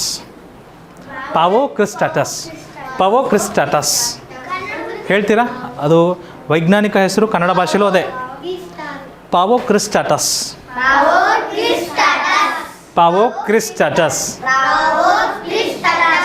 ಓಕೆ, ಇದು ಸೌಂದರ್ಯ ಮತ್ತು ಸಂತೋಷದ ಸಂಕೇತವಾಗಿದೆ. ಮಕ್ಕಳೇ, ನೀವು ಹೇಳಿ, ಯಾವಾಗಾದರೂ ನವಿಲನ್ನ ಈ ಥರ ನೋಡಿದಾಗ ನಿಮಗೆ ಖುಷಿ ಆಗುತ್ತೆ ಇಲ್ಲ? ನಿಮಗೆ ಎಷ್ಟು ಸುಂದರವಾಗಿದೆ ಅನಿಸುತ್ತಿಲ್ಲ ಅದು ನೋಡಿದ್ರೆ? ಇರಲಿ ಆಯಿತು. ಹೌದು. ಅದನ್ನೊಂದ್ಸರಿ ಕೇಳ್ಕೊಂಬಂದು ಹೇಳ್ತೀನಿ. Okay sir. ಭಾಗಮ್ಮ ಭಾರತದ ಕೆಲವು ಪ್ರಮುಖ ನದಿಗಳ ಉದ್ದವನ್ನು ನೆನಪಿಟ್ಟುಕೊಂಡಿದ್ದಳು. ಎಷ್ಟು? ಕೆಲವು. ಅವಳು ಅವುಗಳಲ್ಲಿ 4 ನದಿಗಳ ಉದ್ದಗಳನ್ನು ಮರೆತು ಬಿಟ್ಟಳು. ಭಾಳ ಜಾಣಿದೆಯಮ್ಮ. ಈಗ 12 ನದಿಗಳ ಉದ್ದಗಳನ್ನು ನೆನಪಿಟ್ಕೊಂಡಿದ್ದಾಳೆ. ಇವೆಲ್ಲ ಸೇರಿ ಎಷ್ಟಾಗುತ್ತಂತೆ? 12. ಹಾಗಾದರೆ ಅವಳು ಮೂಲತಃ ಎಷ್ಟು ನದಿಗಳ ಉದ್ದಗಳನ್ನು ನೆನಪಿಟ್ಟುಕೊಂಡಿದ್ದಳು? ಸುಮ್ಮನೆ ಎಕ್ಸ್ ಅಂತ ಹೇಳಿದ್ವಿ ನಾವು. ಸೊ -4 ಆ ಕಡೆ ಕಳಿಸೋಣ. 12 + 4 ಆಗುತ್ತೆ. ಎಕ್ಸ್ = 16. ಮಕ್ಕಳೇ, ನೆಕ್ಸ್ಟ್ ನಾನು ಈ ಬುದ್ಧಿ ಕೆಲಸ ಮಾಡಲ್ಲ. ನೀವೇ ಉತ್ತರ ತೆಗೆದು ಹೇಳಬೇಕು, ಆಮೇಲೆ ನಾನು ಲೆಕ್ಕ ಮಾಡ್ತೇನೆ. ಸರಿನಾ? ಈ ಲೆಕ್ಕಗಳನ್ನು ನಿಮಗೆ ಕೊಡ್ತಾ ಇದ್ದೀನಿ. ಎಲ್ಲರಿಗೂ ಓಪನ್ ಇದೆ, ಬಾಯ್ಸ್ ಗರ್ಲ್ಸ್ ಅಂತಲ್ಲ, ಎಲ್ಲರಿಗೂ ಓಪನ್ ಕೊಡ್ತಾ ಇದ್ದೀನಿ. ರೆಡಿ ಇದ್ದೀರಾ ಎಲ್ಲರೂ? ಓಕೆ ಮಕ್ಕಳೇ, ನಮ್ಮ ದೇಶದಲ್ಲಿ ಅತ್ಯಂತ ದೊಡ್ಡದಾದ ನದಿ ಅಂದರೆ ಗಂಗಾ ನದಿ. ಮಕ್ಕಳೇ, ಇದು ಎಷ್ಟು ದೊಡ್ಡದಿದೆ ಅಂದರೆ ಮಕ್ಕಳೇ, 2525 ಕಿಲೋಮೀಟರ್ದಿದೆ. ಅದು 2525 ಕಿಲೋಮೀಟರ್ ಇದೆ. ಯೋಚನೆ ಮಾಡಿ ಎಷ್ಟು ಉದ್ದ ಇರ್ಬೋದು. ಅಷ್ಟು ಉದ್ದ ಎಲ್ಲೆಲ್ಲಿ ಹೋಗಿದೆ ಗಂಗಾ ನದಿ. ಆ ಗಂಗಾ ನದಿಯ ತಟದಲ್ಲಿ ಎಲ್ಲ ಕಡೆ ಸಂಪೂರ್ಣವಾಗಿ ಬೆಳೆಗಳನ್ನು ಬೆಳೆಯಲಾಗ್ತದೆ. ಯಾಕಂದ್ರೆ ನೀರಿದೆಯಲ್ಲ, ಚೆನ್ನಾಗಿ ನೀರಿದೆಯಲ್ಲ. ಅಲುವಿಯಲ್ ಪ್ಲೇನ್ಸ್ ಅಂತ ಓದ್ತೀರಿ ನೀವು ಹೋಗ್ತಾ ಭತ್ತದ ಕಣಜ ಆ ಭಾಗದಲ್ಲಿ ಬರ್ತದೆ. ಅದನ್ನು ಜಿಯೋಗ್ರಫಿ ಓದ್ಬೇಕಾದ್ರೆ ಓದ್ತೀವಿ. ನದಿ ಎಲ್ಲಿರುತ್ತೋ ಬೆಳೆ ಇರುತ್ತೆ ಇಲ್ವ, ನೀರಿದೆ ಅಂದರೆ ಬೆಳೆ ಇರುತ್ತಿಲ್ವ, ಅಲ್ಲೆಲ್ಲ ಕಾಡು ಗಿಡ ಬೆಳೆ ಎಲ್ಲ ಬರ್ತದೆ. ಹಾಂ ಹೇಳಪ್ಪ, ಏನಮ್ಮ? ಅದು ಸಹ ಬರುತ್ತೆ, ಆದರೆ ಅದು ಬಹಳ ಪ್ರವಾಹ ತರುತ್ತದು. ಪ್ರವಾಹ ಜೋರಾಗಿ ಬಂದ್ಬಿಡುತ್ತದು. ಅದರಲ್ಲಿ ಪ್ರವಾಹ ಭಾಳ ಆಗ್ತದೆ ಬ್ರಹ್ಮಪುತ್ರ ನದಿಯಲ್ಲಿ. ಗೋದಾವರಿ 2ನೇ ಸ್ಥಾನದಲ್ಲಿದೆ ಮಕ್ಕಳೇ ನಮ್ಮ ದೇಶದಲ್ಲಿ. ಸೆಕೆಂಡ್ ಲಾಂಗೆಸ್ಟ್ ನೋನ್ ಆ್ಯಸ್ ದಕ್ಷಿಣ ಗಂಗಾ ಅಂತಲೂ ಕರೀತಾರೆ ಗೋದಾವರಿ ನದಿನ. ಗೋದಾವರಿ ನದಿನ ಏನಂತ ಕರೀತಾರೆ? ದಕ್ಷಿಣ ಗಂಗಾ. ಯಾಕಂದರೆ ದಕ್ಷಿಣ ಭಾರತದ ಹತ್ರ ಬರುತ್ತೆ, ಭಾಳ ಉದ್ದ ಇದೆ.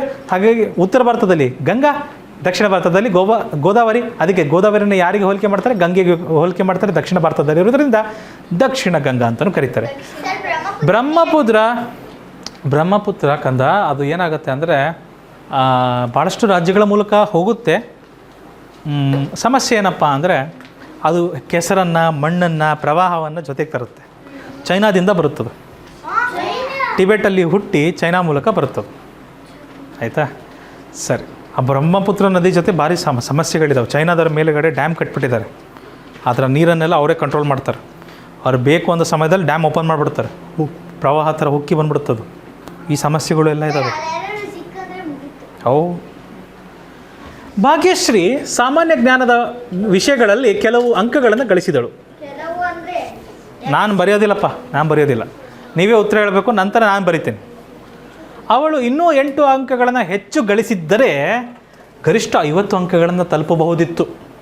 ಹಾಗಾದರೆ ಅವಳು ಗಳಿಸಿದ ನಿಜವಾದ ಅಂಕ ಇಷ್ಟು. ಅವಳು X ಅಂಕ ಗಳಿಸಿದಾಳೆ, ಇನ್ನೊಂದು 8 ಅಂಕ ಜಾಸ್ತಿ ತೊಗೊಂಡ್ಬಿಟ್ಟಿದ್ರೆ ಎಷ್ಟಾಗ್ಬಿಡ್ತಂಥದ್ದು? 50 ಆಗ್ಬಿಡ್ತಂತೆ. ಕರೆಕ್ಟಾ ಅಕ್ಷಯ್? X ಅಂಕ ಗಳಿಸಿದಾಳೆ, ಗೊತ್ತಿಲ್ಲ, ಕೆಲವು ಅಂಕ ಗಳಿಸಿದಾಳೆ, ಇನ್ನೊಂದು 8 ಜಾಸ್ತಿ ತಗೊಂಡ್ಬಿಟ್ಟಿದ್ದರೆ 50 ಆಗ್ಬಿಡ್ತಿತ್ತು. ಹಾಗಾದರೆ ಎಷ್ಟು ತೊಗೊಂಡಿದ್ದಾಳ? X. ಇದಕ್ಕೆ ಲೆಕ್ಕ ಮಾಡಿದ್ರೆ ಏನು ಸಿಗುತ್ತೆ ನಮಗೆ? Xನ ಪ್ಲಸ್ ಇದೆ, ಪ್ಲಸ್ ಇದ್ಮೇಲೆ 1 ಮಾಡಬೇಕು. 1 ಮಾಡ್ಬೇಕಂದ್ರೆ 8 ಆ ಕಡೆ ಹೋಗಬೇಕು. 50 - 8 ಆಗ್ತದೆ. X = ಏನು ಬರುತ್ತೆ ಮಕ್ಕಳು? 42. ಈಸಿ? ಗೊತ್ತಾಗ್ತಿದೆಯಾ ಹೇಗೆ ಅಂತ? ಹಾಂ, ನಾನು ಇನ್ಮೇಲಿಂದ ನಾನು ಮೊದಲು ಮಾಡಲ್ಲ ಮಕ್ಕಳೇ. ನೀವು ಉತ್ತರ ಕೊಟ್ಟ ನಂತರ ನಾನು ಮಾಡ್ತೇನೆ. ಓದಬೇಕು. ಆ ರೀತಿ ಮಾಡಬೇಡಿ. Okay, shall we go to the next question? We have a question. We also have an option here. Harshika ಭಾರತದ ಕೆಲವು ಕೇಂದ್ರಾಡಳಿತ ಪ್ರದೇಶಗಳಿಗೆ ಪ್ರಯಾಣ ಬೆಳೆಸಿದ್ದಾಳೆ. ಅವಳು ಇನ್ನೂ 3 ಪ್ರದೇಶಗಳಿಗೆ ಭೇಟಿ ನೀಡಿದರೆ ಎಲ್ಲ 8 ಪ್ರದೇಶಗಳನ್ನು ಪೂರ್ಣಗೊಳಿಸುತ್ತಾಳೆ. ಹಾಗಾದರೆ ಎಷ್ಟು ಪ್ರದೇಶಗಳಿಗೆ ಪ್ರಯಾಣ ಬೆಳೆಸಿದ್ದಾಳೆ? ಎಷ್ಟು? 5 ಬರುತ್ತಾ? ಓಕೆ, ನಿಮ್ಮ ಉತ್ತರನ ಬರಿತಾ ಇದ್ದೀನಿ. ಕೆಲವು ಪ್ರದೇಶಗಳಿಗೆ ಭೇಟಿ ನೀಡಿದ್ದಾಳೆ, ಇನ್ನೂ 3 ಪ್ರದೇಶಗಳಿಗೆ ಭೇಟಿ ನೀಡಿಬಿಟ್ರೆ ಒಟ್ಟು 8 ಪ್ರದೇಶಗಳಿಗೆ ಭೇಟಿ ನೀಡಿದಂತಾಗ್ತದೆ. ಒಟ್ಟಾರೆ ನಮ್ಮ ದೇಶದಲ್ಲಿ ಕೇಂದ್ರಾಡಳಿತ ಪ್ರದೇಶಗಳು ಎಷ್ಟಿದ್ದಾವೆ? 8. Union territories ಎಷ್ಟಿದ್ದಾವೆ? 8 ಇದ್ದಾವೆ. ಸೊ ಅಲ್ಲಿಗೆ ಎಷ್ಟಕ್ಕೆ ಭೇಟಿ ನೀಡಿದ್ದಾರೆ ಅಂದರೆ X ಅಂತ ಕರೆದಿದ್ವಿ. X ಪ್ಲಸ್ ಇದೆ, ಪ್ಲಸ್ ಇದ್ಮೇಲೆ 1 ಮಾಡಬೇಕು. 1 ಮಾಡಬೇಕಂದ್ರೆ ಜೊತೆಗಿದ್ದರು ಪಕ್ಕದೂರಿಗೆ ಹೋಗಬೇಕು. ಪ್ಲಸ್ ಇದ್ದವರು ಏನಾಗ್ತಾರೆ? ಮೈನಸ್ ಆಗ್ತಾರೆ. X 1 ಆದ ತಕ್ಷಣ ಒಂದು ಲೆಕ್ಕ ಸಿಗುತ್ತೆ. 8 - 3 5 ಆಗುತ್ತೆ. X = 5 ಅಂತ ಹೇಳ್ಬೋದು. ನಿಮ್ಮ ಉತ್ತರ ಸರಿಯಾಗಿದೆ ಮಕ್ಕಳೇ. ಕನ್ನಡದಲ್ಲಿ ಪ್ರಶ್ನೆ ಕಡಿಮೆ ಇದ್ದರೂ ನಿಮ್ಮ ಉತ್ತರ ಬಹಳ ಸರಿಯಾಗೇ ಇದೆ. ಮುಂದಿನ ಪ್ರಶ್ನೆಗೆ ಹೋಗ್ಬೋದಾ? shall we go to the next question? ಚಲೋ ಜಿ. ಕೇಂದ್ರಾಡಳಿತ ಪ್ರದೇಶಗಳ ಬಗ್ಗೆ ನಾವು ಸರಿಯಾಗಿ ತಿಳ್ಕೊಂಡಿದ್ದಿಲ್ಲ. ಸ್ವಲ್ಪ ನೋಡೋಣ ಯಾರ್ಯಾರಿದ್ದಾರೆ ಅಂತ. ಹಾಂ, ಫಸ್ಟ್ ಮಕ್ಕಳ Delhi, national capital territory, NCT. Delhi ಅನ್ನೋದೊಂದು ಅದು ಸಹ ಕೇಂದ್ರಾಡಳಿತ ಪ್ರದೇಶ. ಅರ್ಥ ಆಯ್ತಾ? ಓಕೆ, ಮೊದಲು ಡೆಲ್ಲಿ, ನಂತರ ಜಮ್ಮು ಮತ್ತು ಕಾಶ್ಮೀರ. ಜಮ್ಮು ಕಾಶ್ಮೀರ ಮೊದಲು ರಾಜ್ಯ ಇತ್ತು, ಆದರೆ ನಂತರ ಕೆಲವು ವರ್ಷಗಳ ನಂತರ ಅದನ್ನು ನಾವು ಏನು ಮಾಡಿದ್ದೀವಿ? ಕೇಂದ್ರಾಡಳಿತ ಪ್ರದೇಶವಾಗಿ ಬದಲಾಯಿಸಿದ್ದೀವಿ. ಲದಾಖ್ ಅದು ಸಹ ಕೇಂದ್ರಾಡಳಿತ ಪ್ರದೇಶ. ಜಮ್ಮು ಕಾಶ್ಮೀರ ಮತ್ತು ಲದಾಖ್ ಎರಡೂ ಏನಾಗ್ತದೆ? ಕೇಂದ್ರಾಡಳಿತ ಪ್ರದೇಶವಾಗಿದೆ. ಚಂಡೀಗಢ ಏನು? ಅದು ಸಹ ಕೇಂದ್ರಾಡಳಿತ ಪ್ರದೇಶ. ಹರಿಯಾಣ ಮತ್ತು ಪಂಜಾಬ್ನ ರಾಜಧಾನಿನೂ ಹೌದು, ಕೇಂದ್ರಾಡಳಿತ ಪ್ರದೇಶವೂ ಹೌದು. ಅದಾದಮೇಲೆ ನಂತರ ಬರೋದು ದಾದ್ರಾ ಮತ್ತು ನಗರ ಹವೇಲಿ ಮತ್ತು ದಮನ್ ಆ್ಯಂಡ್ ದಿಯು. ಇವೂ ಸಹ ಇಲ್ಲಿ ಬರ್ತದೆ, ಈ ಜಾಗದಲ್ಲಿ ಬರುತ್ತೆ. ಇದು ಸಹ ಕೇಂದ್ರಾಡಳಿತ ಪ್ರದೇಶ. ಜೊತೆಗೆ ಮುಂಬೈ ಬರಲ್ಲ. ಮುಂಬೈ ಮಹಾರಾಷ್ಟ್ರದ ರಾಜಧಾನಿ, ಕೇಂದ್ರಾಡಳಿತ ಪ್ರದೇಶ ಅಲ್ಲ. ಇಲ್ಲಿ ಲಕ್ಷದ್ವೀಪ್ ಬರ್ತವೆ ಮಕ್ಕಳೇ, ಲಕ್ಷದ್ವೀಪ್. ಇವು ಸಹ ಏನಾಗ್ತದೆ? ಇದು ಸಹ ಕೇಂದ್ರಾಡಳಿತ ಪ್ರದೇಶ. ಅದೇ ಜ್ವರ ಅಂಡಮಾನ್ ಮತ್ತು ನಿಕೋಬಾರ್ ಅಂತ ಇಲ್ಲಿ ಬರ್ತದೆ, ಇದು ಸಹ ಕೇಂದ್ರಾಡಳಿತ ಪ್ರದೇಶ. ತಮಿಳುನಾಡಲ್ಲಿ ಪುದುಚೇರಿ ಅಂತ ಇಲ್ಲೊಂದು ಜಾಗ ಬರ್ತದೆ, ಅದು ಸಹ ಕೇಂದ್ರಾಡಳಿತ ಪ್ರದೇಶ. ಒಟ್ಟು 8 ಕೇಂದ್ರಾಡಳಿತ ಪ್ರದೇಶಗಳು ಈ ಥರ ಇದಾವೆ. Okay, done. ಹಲೋ, ಮುಂದಿನ ಪ್ರಶ್ನೆಗೆ ಹೋಗ್ಬೋದಾ? ಚಲೋ ಜಿ. ನಮ್ಮ ದೇಶದಲ್ಲಿ ಈ 8 ಕೇಂದ್ರಾಡಳಿತ ಪ್ರದೇಶಗಳಿದ್ದಾವೆ. ಸೈನಿಕ್ GK ಬರ್ಬೋದು, ಗೊತ್ತಿಲ್ಲ.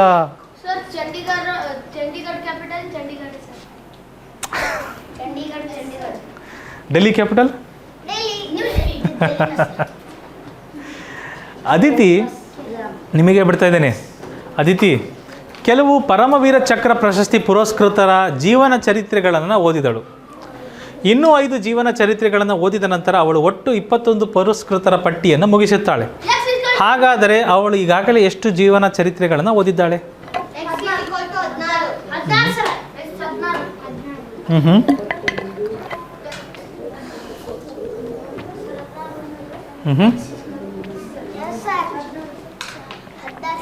ಹೇಗೆ? ಕೆಲವನ್ನ ಓದಿದ್ದಾರೆ, ಇನ್ನೂ 5 ಓದ್ಬಿಟ್ರೆ ಎಷ್ಟಾಗತ್ತಂಥದ್ದು? 21 ಆಗತ್ತಂತೆ. ಎಕ್ಸಿಗೆ ಪ್ಲಸ್ ಇದೆ, ಪ್ಲಸ್ ಇದ್ಮೇಲೆ ಮಂಟಿ ಮಾಡಬೇಕು. 5 ಆ ಕಡೆ ಹೋಗ್ಲಿ, ಏನು ಬರುತ್ತೆ ಅವಾಗ? 21 ಮೈನಸ್ 5 ಆಗುತ್ತೆ ಮಕ್ಕಳೇ. X is equal to 21 minus 5 ಏನಾಗುತ್ತೆ ಮಕ್ಕಳೇ? 16. ಕರೆಕ್ಟ್ ಹೇಳ್ತೀರಿ. ನಿಮ್ಮ ಉತ್ತರ ಸರಿಯಾಗಿದೆ. ನಿಮ್ಮ ಉತ್ತರ ಸರಿಯಾಗಿದೆ. ಪರಮವೀರ ಚಕ್ರ ಪ್ರಶಸ್ತಿ ಯಾರಿಗೆ ಕೊಡ್ತಾರೆ ಗೊತ್ತಾ? ಪರಮವೀರ ಚಕ್ರ ಶತ್ರುಗಳ ವಿರುದ್ಧ ಹೋರಾಡಿರ್ತಾರಲ್ಲ ಸೈನಿಕರು, ಅವರಿಗೆ ಪರಮವೀರ ಚಕ್ರ ಪ್ರಶಸ್ತಿ ಕೊಡ್ತಾರೆ. ಹೌದೌದು. ಅವ್ರ ಶತ್ರುಗಳ ವಿರುದ್ಧ ಅವ್ರ ಎದುರಿಗೆ ತೋರಿದ ಶೌರ್ಯಕ್ಕಾಗಿ ಪರಮವೀರ ಚಕ್ರ ಪ್ರಶಸ್ತಿ ಕೊಡ್ತಾರೆ. ಎಲ್ಲರಿಗೂ ಸಿಗೋದಿಲ್ಲ. ನಿಮಗೆ ಬೇಕು ಅಂದರೂ ಕೊಡೋದಿಲ್ಲ. ಆರ್ಮಿಗೆ ಹೋಗಿ ಅಲ್ಲಿ ಯುದ್ಧ ಮಾಡಿ ಬರಬೇಕು. ಹೌದು. ಅಂದರೆ ನೋಡ್ತಾರೆ ಅವರು ಏನು ಸಾಧನೆ ಮಾಡಿದ್ದಾರೆ, ಅವರು ಇನ್ನೊಬ್ಬರಿಗೆ ಆದರ್ಶ ಆಗ್ತಾರಾ. ಹಾಂ, ನಾನು ಸುಮ್ಮನೆ ಹೋಗಿ ಒಂದು ಗುಂಡು ಬಂದುಬಿಡ್ತೀನಿ, ನಮಗೆ ಕೊಡ್ತೀರಾ ಪ್ರಶಸ್ತಿ ಅಂತ ಅಲ್ಲ. ಆ ಥರ ಅಲ್ಲ. ಕಷ್ಟದ ಸಂದರ್ಭದಲ್ಲೂ ಅವರು ತೋರಿದ ಶೌರ್ಯಕ್ಕೆ ಕೊಡ್ತಾರೆ. ಮೊದಲು ಕೊಟ್ಟಿದ್ಯಾ? ಹಾಂ, ಏನಮ್ಮ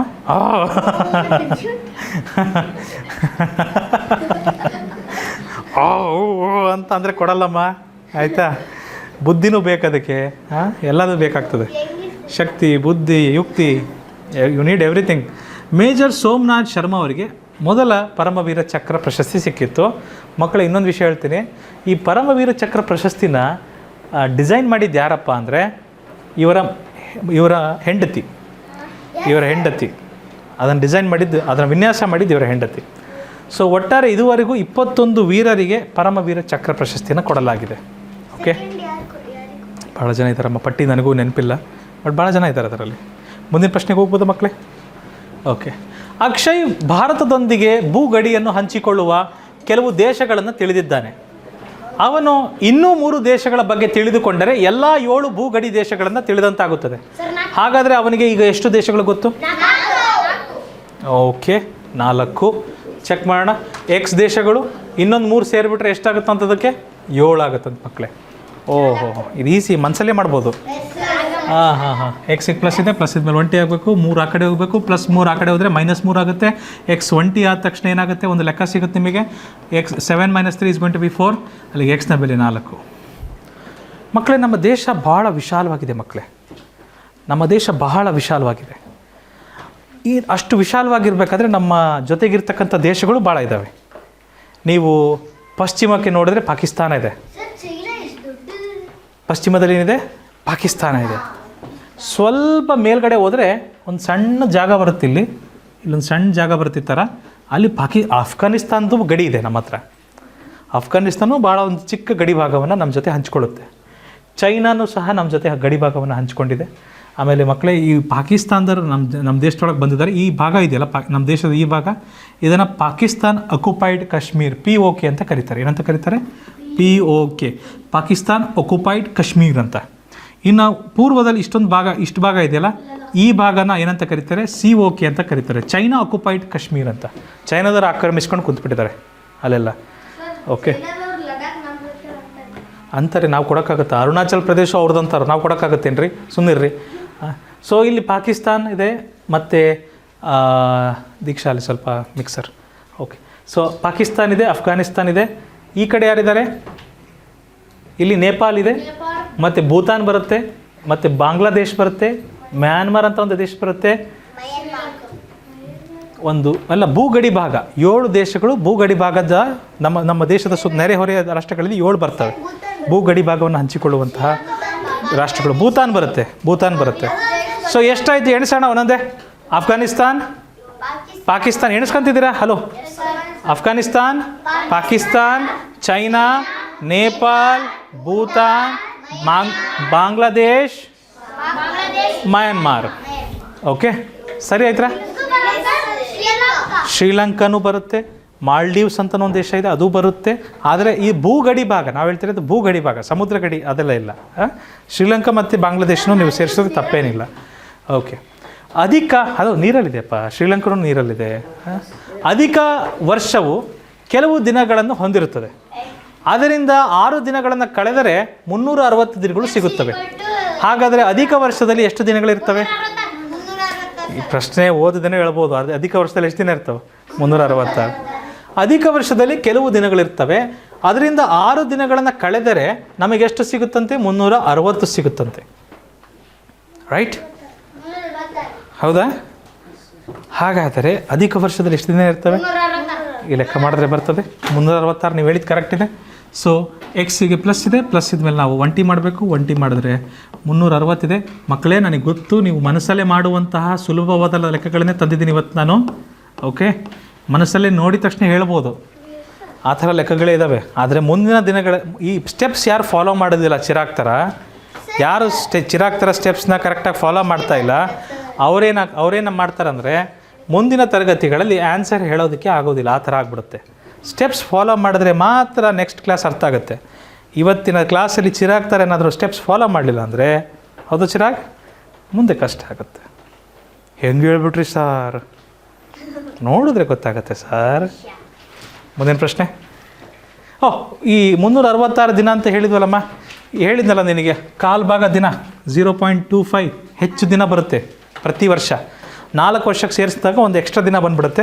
ಅದನ್ನು ಫೆಬ್ರವರಿ ತಿಂಗಳಲ್ಲಿ ಸೇರಿಸ್ಬಿಟ್ಟು 29ನೇ ದಿನ ಅಂತ ಹೇಳಿಬಿಡ್ತಾರೆ. ಆಯಿತಾ? ಅದನ್ನು ಅರ್ಥ ಮಾಡಿಸ್ಲಿಕ್ಕೆ ಭಿನ್ನರಾಶಿಗಳ ಪಾಠ ಬೇಕಾಗುತ್ತೆ. ಬಟ್ ಒಂದು ನೆನ್ಪಿಟ್ಕೊಳ್ಳಿ, 4 ವರ್ಷಕ್ಕೊಂದ್ಸರಿ ಒಂದು ಅಧಿಕ ವರ್ಷ ಬರುತ್ತೆ, ಲೀಪ್ ಇಯರ್ ಅಂತ ಕರಿತೀವಿ ನಾವು ಅದನ್ನು. ಫೆಬ್ರವರಿ ತಿಂಗಳಲ್ಲಿ ಮಾತ್ರ ಅದು ಎಷ್ಟು ದಿನ ಇರ್ತದೋ ಅವಾಗ 29 ದಿನಗಳು ಇರ್ತವೆ ಫೆಬ್ರವರಿ ತಿಂಗಳಲ್ಲಿ. ಓಕೆ, ಮನು ರಾಷ್ಟ್ರಗೀತೆಯ ಒಂದು ಭಾಗವನ್ನು ಹಾಡಲು ಸ್ವಲ್ಪ ಸಮಯ ತೆಗೆದುಕೊಂಡನು. ನಾನು ಬರೆಯಲ್ಲಪ್ಪ. ಪೂರ್ಣ 52 ಸೆಕೆಂಡ್ಗಳ ಅವಧಿಯನ್ನು ಪೂರ್ಣಗೊಳಿಸಲು ಅವನಿಗೆ ಇನ್ನೂ 12 ಸೆಕೆಂಡ್ಗಳು ಬೇಕಾಗುತ್ತವೆ. ಹಾಗಾದರೆ ಅವನು ಈಗಾಗಲೇ ಎಷ್ಟು ಸೆಕೆಂಡ್ಗಳ ಕಾಲ ಹಾಡಿದ್ದಾನೆ? ನಿಮಗೆ ಗೊತ್ತಾ? ರಾಷ್ಟ್ರಗೀತೆಯನ್ನು ಹೆಂಗೆ ಬೇಕಂಗೆ ಹಾಡೋಂಗಿಲ್ಲ ಮಕ್ಕಳೇ. ಜಲ್ದಿನೂ ಹಾಡೋಂಗಿಲ್ಲ, ಜೋರಾಗೂ ಮತ್ತು ಲೇಟಾಗೂ ಹಾಡೋಗಿಲ್ಲ. 48ರಿಂದ 52 ಸೆಕೆಂಡ್ಗಳ ಒಳಗೆ ಆಡಬೇಕು ಅದನ್ನು. ರಾಷ್ಟ್ರಗೀತೆನ ಹಾಡಿದ್ರೆ ಯಾವಾಗ ಮುಗಿಬೇಕದು? 48ರಿಂದ 52 ಸೆಕೆಂಡ್ ಒಳಗೆ ಮುಗಿಬೇಕಂತ ನಿಯಮ ಇದೆ. ಓಕೆ, ಸೊ ಮಕ್ಕಳೇ, ರಾಷ್ಟ್ರಗೀತೆ ಹಾಡಲು ಕೆಲವು ಸಮಯ ತಗೊಂಡ ಇನ್ನೊಂದು 12 ಸೆಕೆಂಡ್ ಆಗಿಬಿಟ್ರೆ ಅವಾಗ ಎಷ್ಟಾಗುತ್ತಂಥದ್ದು? 52 ಸೆಕೆಂಡ್ ಆಗಿಬಿಡುತ್ತೆ. ಕರೆಕ್ಟ್? ಸೊ ಹಾಗಾದರೆ ಎಷ್ಟು ಸೆಕೆಂಡ್ ಹಾಡಿದ್ದಾನೆ? 40 correct answer. 40 ನಿಮ್ಮ ಉತ್ತರ ಸರಿಯಾಗಿದೆ ಮಕ್ಕಳೇ, ನಿಮ್ಮ ಉತ್ತರ ಸರಿಯಾಗಿದೆ. 40 ಸೆಕೆಂಡ್ಗಳು option B. Thank you. Option B ಸರಿಯಾದ ಉತ್ತರ. ಮುಂದಿನ ಪ್ರಶ್ನೆಗೆ ಹೋಗ್ಬೋದಾ? ರಾಷ್ಟ್ರಗೀತೆಯನ್ನು ಬರೆದವರು ಯಾರು? ರವೀಂದ್ರನಾಥ್. ಇದನ್ನು ನಾವು 1950 ವರ್ಷದಲ್ಲಿ ನಾವು ಸ್ವೀಕರಿಸಿದ್ವಿ. 48ರಿಂದ 52 ಸೆಕೆಂಡ್ಗಳ ಒಳಗೆ ನಾವು ಹಾಡಬೇಕು ಇದನ್ನು. ಆಯಿತಾ? ಸಾಮಾನ್ಯವಾಗಿ 52 ಸೆಕೆಂಡ್ ಅಂತಾರೆ. ಮತ್ತು ಹೆಂಗೆ ಬೇಕಂಗೆ ಹಾಡಿದ್ರೆ ಅದು ರಾಷ್ಟ್ರಗೀತೆ ಆಗಲ್ಲಮ್ಮ, ಯಾರ್ದೋ ಬೇರೆ ಹಾಡಾಗುತ್ತದು. ಇಷ್ಟೇ ಸಮಯದಲ್ಲಿ ಇದೇ ರೀತಿ ಹಾಡಬೇಕಂತ ನಿಯಮ ಇರುತ್ತೆ ತಾನೆ. ಸೊ ಪೆನ್ ಕುಟ್ಟಬಾರ್ದಪ್ಪ. ಮೋಹಿತ್, ಪೆನ್ ಕುಟ್ಟಬಾರ್ದು ಪ್ಲೀಸ್, ಸೌಂಡ್ ಮಾಡಬಾರ್ದು ಆ ಥರ. Those are all not good habits. Okay, Rabindranath Tagore ಯಾವ ರಾಜ್ಯದವರು? ಇದು ಪಶ್ಚಿಮ ಬಂಗಾಳ, ವೆಸ್ಟ್ ಬೆಂಗಾಲ್. ಓಕೆ, ಮುಂದಿನ ಪ್ರಶ್ನೆ. ಅನಿಲ್ ಐತಿಹಾಸಿಕ ಸ್ಮಾರಕವೊಂದರ ಕೆಲವು ಮೆಟ್ಟಿಲುಗಳನ್ನು ಹತ್ತಿದನು. ಇನ್ನೂ 15 ಮೆಟ್ಟಿಲುಗಳನ್ನು ಹತ್ತಿದ ನಂತರ ಅವನು 60ನೇ ಮೆಟ್ಟಿಲನ್ನು ತಲುಪಿದನು. ಹಾಗಾದರೆ ಅವನು ಆರಂಭದಲ್ಲಿ ಎಷ್ಟನೇ ಮೆಟ್ಟಿಲ ಮೇಲಿದ್ದನು? 45. ಕೆಲವು ಅಂದರೆ ನಾನು ಎಕ್ಸ್ ಅಂತ ಬರೆದು ಬಿಡ್ತೀನಿ ಅದನ್ನು. ಇನ್ನೂ 15 ಮೆಟ್ಟಿಲು ಹತ್ತಿದ ನಂತರ ಅವನು ಎಷ್ಟನೇ ಮೆಟ್ಟಲಲ್ಲಿ ಇರ್ತಾನಂತೆ? 60ನೇ ಮೆಟ್ಲಿಗೆ ಹೋಗ್ತಾನಂತೆ. ಎಕ್ಸ್ ಮೆಟ್ಲು ಹತ್ತಿದ್ದ, ಇನ್ನೊಂದು 15 ಹತ್ತಿದರೆ 60ನೇ ಮೆಟ್ಲಿಗೆ ಹೋಗ್ತಾನೆ. ಹಾಗಾದರೆ ಇವಾಗ ಎಷ್ಟನೇ ಮೆಟ್ಲು ಹತ್ತಿದ್ದಾನೆ ಅನಿಲ್? ಹಾಂ. ಸೊ ಮಕ್ಕಳೇ, ಎಕ್ಸ್ಗೆ ಪ್ಲಸ್ ಇದೆ, ಪ್ಲಸ್ ಇದ್ಮೇಲೆ ಏನು ಮಾಡ್ಬೇಕು ನಾವು ಅದನ್ನು? ಸಹನಾ, ಎಕ್ಸಿಗೆ ಪ್ಲಸ್ ಇದ್ಮೇಲೆ ಏನು ಮಾಡ್ಬೇಕು ಅದನ್ನು? 20 ಮಾಡಬೇಕು. ಇಲ್ಲ, ನಿಮಗೆ ಕಳೆಯಕ್ಕೆ ಬರ್ತಾಯಿಲ್ಲ ಅಂತ ಅರ್ಥ. ಸೊ 60 ಮೈನಸ್ 15 ಆಗುತ್ತೆ. ಎಕ್ಸ್ = 45 ಸರಿಯಾದ ಉತ್ತರ. ಆಪ್ಷನ್ ಸಿ ಇದಕ್ಕೆ ಸರಿಯಾದ ಉತ್ತರ. ಕಚ್ಚಾ ಕೆಲಸ ಮಾಡಿ ನಿಮಗೆ ತಪ್ಪು ಬಂತಲ್ವ ಉತ್ತರ, ತಪ್ಪು ಬಂದ ತಕ್ಷಣ ಕಚ್ಚಾ ಕೆಲಸ ಮಾಡಿ ನೋಡ್ರಿ ಗೊತ್ತಾಗುತ್ತೆ ನಿಮಗೆ. ಕಚ್ಚಾ ಕೆಲಸ ಮಾಡಲಿಲ್ಲ. ಎಷ್ಟು ಬಂತ್ರಿ ಪ್ರತೀಕ್? ಸರಿ ಆಯ್ತು ರೀ. ನೀವು ಕಂಜೂಸ್ ಇದ್ದೀರ ಅಂತ ಅರ್ಥ ಆಯ್ತು ಇವಾಗ ನನಗೆ. ಕಚ್ಚಾ ಕೆಲಸ ಮಾಡಿಲ್ರಿ. ಆಯ್ತು ಕಚ್ಚಾ ಕೆಲಸ ಮಾಡಿಲ್ಲ, ಅದಕ್ಕೆ ಕನ್ಫ್ಯೂಷನ್ ಬಂತಂದರೆ ಕಚ್ಚಾ ಕೆಲಸ ಮಾಡಿಬಿಡ್ಬೇಕು, ತಪ್ಪು ಮಾಡಬಾರ್ದು. ಮುಂದಿನ ಪ್ರಶ್ನೆಗೆ ಹೋಗ್ಬೋದಾ? ಚಲೋ ಚಿರಾಗ್ ಇಸ್ರೋ ಉಡಾವಣೆ ಮಾಡಿದ ಕೆಲವು ಉಪಗ್ರಹಗಳನ್ನು ವೀಕ್ಷಿಸುತ್ತಿದ್ದನು.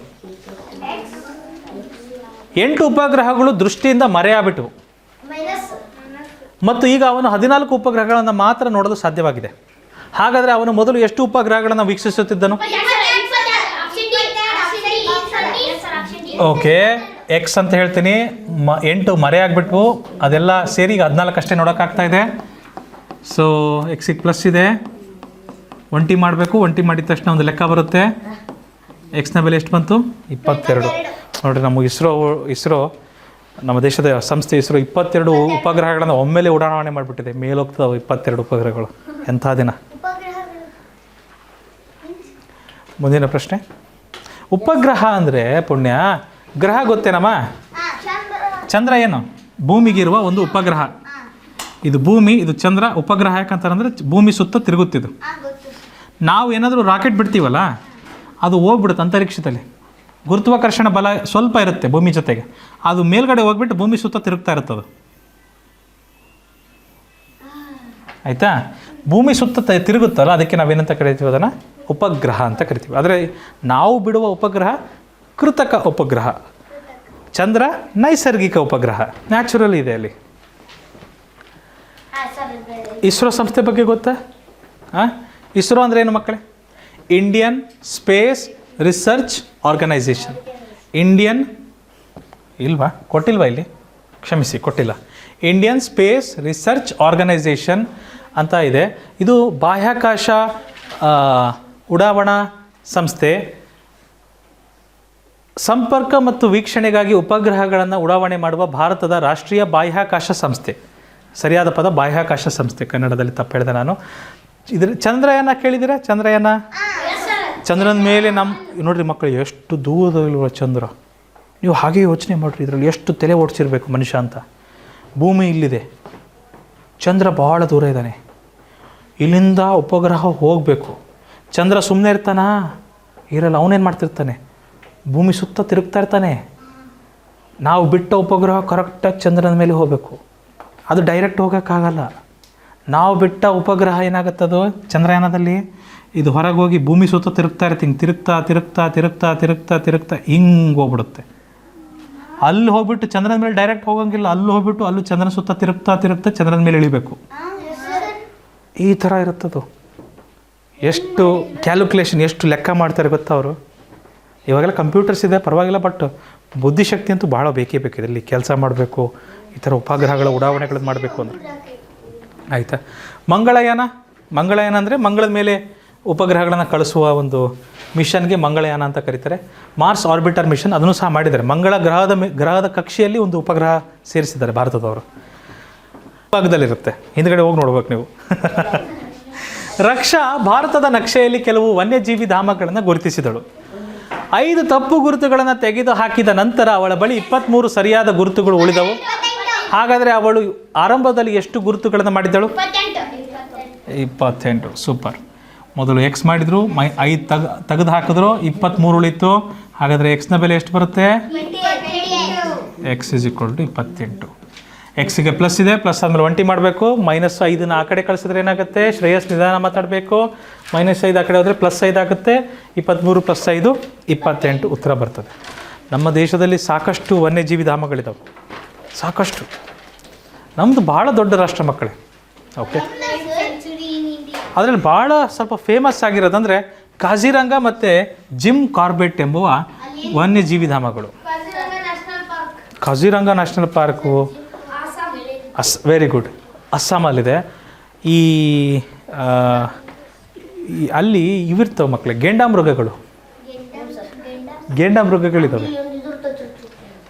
ಹಾಂ, ಅಯ್ಯೋ ಅಯ್ಯೋ, ಎಷ್ಟು ಮಟ್ಟಿಗೆ ಒಂದು ಸಮಯ ಬಂದಿತ್ತು ಅಂದರೆ ಶ್ರೇಯಸ್ಸು, ಆ ಗೆಂಡಾಮೃಗಗಳನ್ನು ಹುಡುಕಿ ಅವುಗಳ ಕೊಂಬಿರುತ್ತಲ್ಲ ಒಂದಂಗೆ, ಆ ಕೊಂಬುಗಳನ್ನು ಅಧಿಕಾರಿಗಳು ಬಂದು ಕೊಯ್ದು ತೆಗಿತಿದ್ರು. ಮಿಷಿನ್ ತಗೊಂಡು ಅಧಿಕಾರಿಗಳು ಅದನ್ನು ಕೊಯ್ದು ಹಾಕ್ಬಿಡ್ತಿದ್ರು. ಯಾಕೆ ಅಂದರೆ ಆ ಕೊಂಬಿರೋದಕ್ಕೆ ಕಳ್ಳರು ಏನು ಮಾಡಿಬಿಡ್ತಿದ್ರು, ಆ ಕೊಂಬನ್ನು ಕದಿಬೇಕು ಅಂತ ಆ ಗೆಂಡಾಮೃಗನ ಸಾಯಿಸಿಬಿಟ್ಟು ಕೊಂಬು ಕೊರೆದು ತಗೊಂಡೋಗ್ಬಿಡ್ತಿದ್ರು. ಆ ಕೊಂಬಿಗೆ ಕೆಲವು ಮಾರ್ಕೆಟ್ಗಳಲ್ಲಿ ಬೇಡಿಕೆ ಇದೆ. ಕೆಲವರು ಜನ ನಂಬಿಕೆ, ಅವ್ರಿಗೇನೋ ನಂಬಿಕೆ, ಆ ಕೊಂಬಿದ್ರೆ ನಮಗೆ ಒಳ್ಳೆಯದಾಗುತ್ತೆ, ನಮಗೆ ಲಕ್ ಬರುತ್ತೆ. ಕೆಲವರು ಅಂತಾರೆ ಉಗುರಿನ ಇದು ಹುಲಿಯ ಉಗುರಿದ್ರೆ ನಮಗೆ ಅದೃಷ್ಟ ಇದ್ದಂತೆ, ಅದೆಲ್ಲ ಕೊರಳಿಗೆಲ್ಲ ಹಾಕೊಳ್ಳೋದೆಲ್ಲ, ಆ ಥರ ಎಲ್ಲ ನಂಬಿಕೆಗಳು ಅವರಿಗೆಲ್ಲ. ಅದಕ್ಕೆ ಸೌಂಡ್ ಮಾಡಬೇಡಪ್ಪ, ಅಲ್ಲಿ ಮೋಹಿತ್ ಪೆನ್ ಸೌಂಡ್ ಮಾಡಬೇಡ ಪ್ಲೀಸ್. ಸೊ ಆ ಥರ ಏನೇನೋ ನಂಬಿಕೆಗಳು, ಹುಚ್ಚು ನಂಬಿಕೆಗಳು. ಅದಕ್ಕೆ ಅದನ್ನು ಗೆಂಡಮೃಗವನ್ನು ಸಾಯಿಸಿ ಅದರ ಕೊಂಬನ್ನು ಕಟ್ ಮಾಡ್ಕೊಂಡು ತಗೊಂಡೋಗ್ತಿದ್ರು. ಇದರಿಂದ ಗೆಂಡಮೃಗಗಳ ಸಂಖ್ಯೆ ಕಡಿಮೆ ಆಗ್ಲಿಕ್ಕೆ ಶುರುವಾಯಿತು. ಆ ಗೆಂಡಮೃಗ ಕೊಂಬಿದ್ರೆ ತಾನೇ ಅದನ್ನು ಕಡಿಯೋಕ್ಕೆ ಬರೋದು, ಸಾಯಿಸೋಕ್ಕೆ ಬರೋದು. ಕೊಂಬನ್ನೇ ತೆಗೆದುಬಿಟ್ರೆ ಗೆಂಡಮೃಗವಾದರೂ ಉಳಿಯುತ್ತಲ್ಲ. ಆ ಒಂದು ಆಲೋಚನೆ ಮೇಲೆ ಅದರ ಕೊಂಬುಗಳನ್ನು ತೆಗಿಲಿಕ್ಕೆ ಸ್ಟಾರ್ಟ್ ಮಾಡಿದರು. ಈ ಥರನೂ ಆಗಿತ್ತು ಒಂದು ಸರಿ. ಈಗೆಲ್ಲ ತಂತ್ರಜ್ಞಾನ ಭಾಳ ಮುಂದುವರೆದಿದೆ. ಈಗೆಲ್ಲ ಆ ಥರ ಆಗ್ತಿರೋದು ಭಾಳ ಕಡಿಮೆ. ಶಿಕ್ಷೆನೂ ಸಹ ಭಾಳ ಕೊಡ್ತಾ ಇದ್ದಾರೆ ಕಾನೂನಾತ್ಮಕವಾಗಿ. ಚಿನ್ಮಯಿ ಭಾರತದ ಕೆಲವು ಹೈಕೋರ್ಟ್ಗಳ ಸ್ಥಳಗಳು, ಚಿನ್ಮಯಿಗೆ ಭಾರತದ ಕೆಲವು ಹೈಕೋರ್ಟ್ಗಳ ಸ್ಥಳಗಳು ಗೊತ್ತು. ಅವಳು ಇನ್ನೂ 7 ಹೈಕೋರ್ಟ್ಗಳ ಬಗ್ಗೆ ತಿಳಿದುಕೊಂಡರೆ ಎಲ್ಲ 25 ಹೈಕೋರ್ಟ್ಗಳನ್ನು ತಿಳಿದಂತಾಗುತ್ತದೆ. ಹಾಗಾದರೆ ಅವಳಿಗೆ ಪ್ರಸ್ತುತ ಎಷ್ಟು ಹೈಕೋರ್ಟ್ಗಳು ಗೊತ್ತು? ಓಕೆ, ಚಿನ್ಮಯ್ಗೆ ಎಕ್ಸ್, ಆಯ್ತಪ್ಪ ಓಕೆ, ಎಕ್ಸ್ ಹೈಕೋರ್ಟ್ಗಳು ಗೊತ್ತಿದ್ದಾವೆ. ಇನ್ನೊಂದು 7 ಗೊತ್ತಾಗ್ಬಿಡ್ತಂದರೆ ಒಟ್ಟು ಎಲ್ಲ 25 ಹೈಕೋರ್ಟ್ಗಳ ಬಗ್ಗೆ ತಿಳಿದಂತಾಗುತ್ತಂತೆ. ಹಾಗಾದರೆ ಚಿನ್ಮಯ್ಗೆ ಎಕ್ಸ್ ಹೈಕೋರ್ಟ್ಗಳು ಗೊತ್ತು. ಎಕ್ಸ್ನ ಬೆಲೆ ಕಂಡುಹಿಡಿಬೇಕಂದ್ರೆ ಒಂಟಿ ಮಾಡಬೇಕು. ಪ್ಲಸ್ ಇದ್ದಾಗ ಪ್ಲಸ್ ಇದೆ, ಒಂಟಿ ಮಾಡಬೇಕು. 7 ಆ ಕಡೆ ಹೋದ್ರೆ ಏನಾಗುತ್ತೆ ಮಕ್ಕಳೇ? 25 - 7, ಅಲ್ಲಿಗೆ ಎಕ್ಸ್ನ ಬೆಲೆ ಏನು ಬರ್ತದೆ? 18. ವೆರಿ ಗುಡ್, 18 ಸರಿಯಾದ ಉತ್ತರ. ಆದರೆ ಮಕ್ಕಳು, ನಮ್ಮ ದೇಶದಲ್ಲಿ ಎಷ್ಟು ಹೈಕೋರ್ಟ್ಗಳಿದಾವೆ ಅಂತ ಹೇಳಿದ್ದಾರೆ? 25 ಹೈಕೋರ್ಟ್ಗಳಿದಾವೆ ಮಕ್ಕಳೇ. ಹೈಕೋರ್ಟ್ಗಳು, ಇದು ಹೈಕೋರ್ಟ್ ಅಂದರೆ ರಾಜ್ಯ ಮಟ್ಟದಲ್ಲಿರುವ ಅತ್ಯುನ್ನತ ನ್ಯಾಯಾಲಯ. ನಮ್ಮ ರಾಜ್ಯದಲ್ಲಿ ಅತ್ಯುನ್ನತವಾದ ನ್ಯಾಯಾಲಯ. ಇಲ್ಲಿ ಹೈಕೋರ್ಟಲ್ಲೂ ನಿಮಗೇನಾದರೂ ನ್ಯಾಯ ಸಿಗಲಿಲ್ಲ ಅಂದರೆ ನೆಕ್ಸ್ಟ್ ಸುಪ್ರೀಂ ಕೋರ್ಟಲ್ಲಿ ಸಿಗಲಿಲ್ಲ ಅಂದರೆ ಏನೂ ಮಾಡೋಕ್ಕಾಗಲ್ಲ. ಆಯಿತಾ? ಈ ಹೈಕೋರ್ಟ್ ಅನ್ನೋದು ಭಾರತದಲ್ಲಿ ಅತ್ಯಂತ ದೊಡ್ಡ ಕೋರ್ಟ್ ಅಂದರೆ ಸುಪ್ರೀಂ ಕೋರ್ಟ್. ಅದ್ರ ಕೆಳಗಡೆ ಬರೋದು ಹೈಕೋರ್ಟ್. ಈ ಥರ ಹೈಕೋರ್ಟ್ಗಳು ಎಷ್ಟಿದ್ದಾವೆ?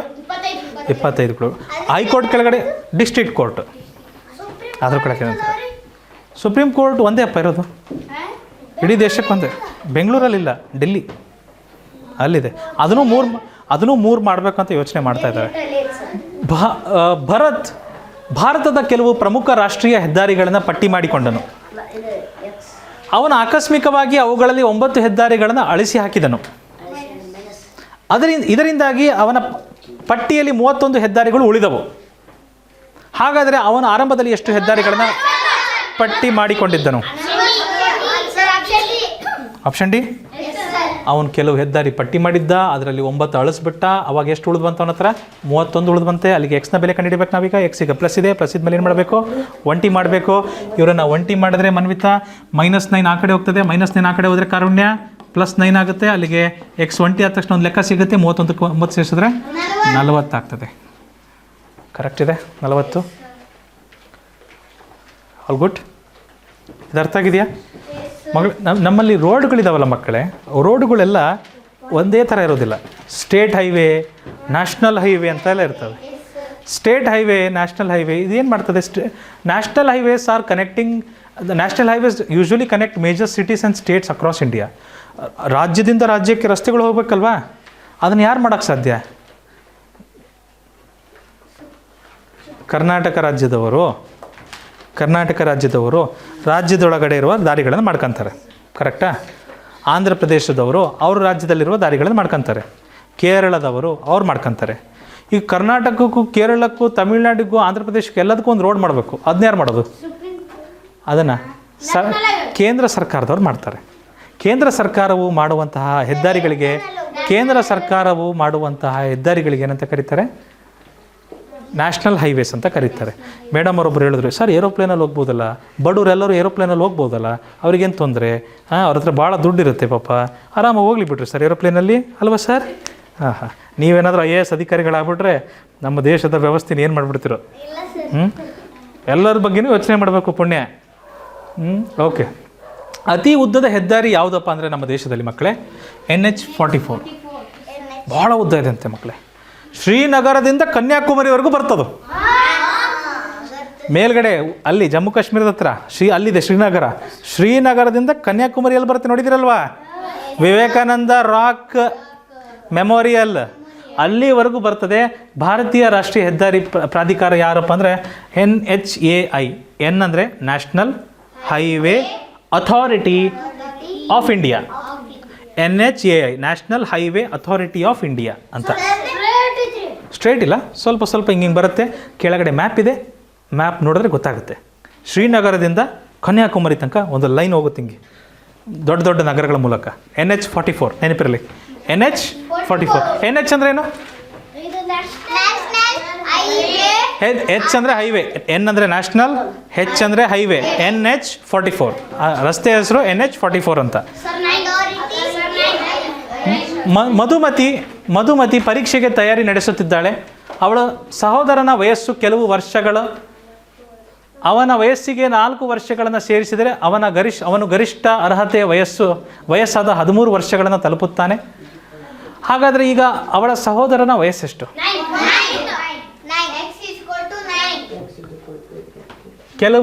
ಒಂದು ನಿಮಿಷ ಮಕ್ಕಳೇ. ಸಹೋದರನ ವಯಸ್ಸು ಕೆಲವು ವರ್ಷಗಳು. 4 ವರ್ಷಗಳನ್ನು ಸೇರಿಸಿದರೆ ಅವನ ಗರಿಷ್ಠ ವಯಸ್ಸು 13 ಆಗುತ್ತಂತೆ. ಹಾಗಾದರೆ ಅವನ ಈಗಿನ ವಯಸ್ಸೆಷ್ಟು? X = 13 ಮೈನಸ್, ಸ್ವಲ್ಪ ಪ್ರಶ್ನೆಯಲ್ಲಿ ಗೊಂದಲ ಇದೆ, ಬಟ್ ಪರವಾಗಿಲ್ಲ. ಕರೆಕ್ಟ್ ಉತ್ತರ ತೆಗೆದಿದ್ದೀರಿ ನೀವೆಲ್ಲರೂ. 9 ಸರಿಯಾದ ಉತ್ತರ. 9 ಸರಿಯಾದ ಉತ್ತರ.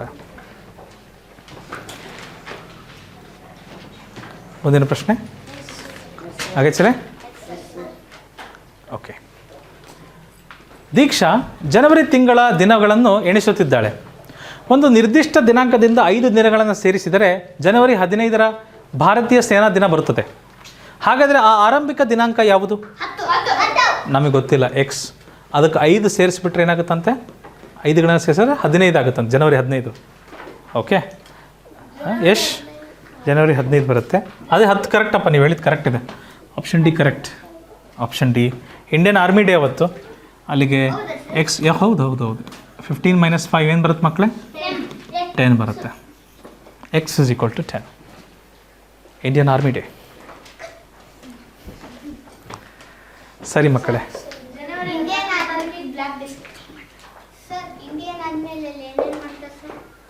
ಇಂಡಿಯನ್ ಆರ್ಮಿಲಿ ಏನೇನು ಮಾಡ್ತಾರೆ? ನಮ್ಮ ದೇಶದ ಸಂರಕ್ಷಣೆ ಮಾಡ್ತಾರಪ್ಪ, ಎಲ್ಲ ಸೇರಿ ಅವ್ರು ಅದೊಂದು ಮಾಡ್ತಾರೆ.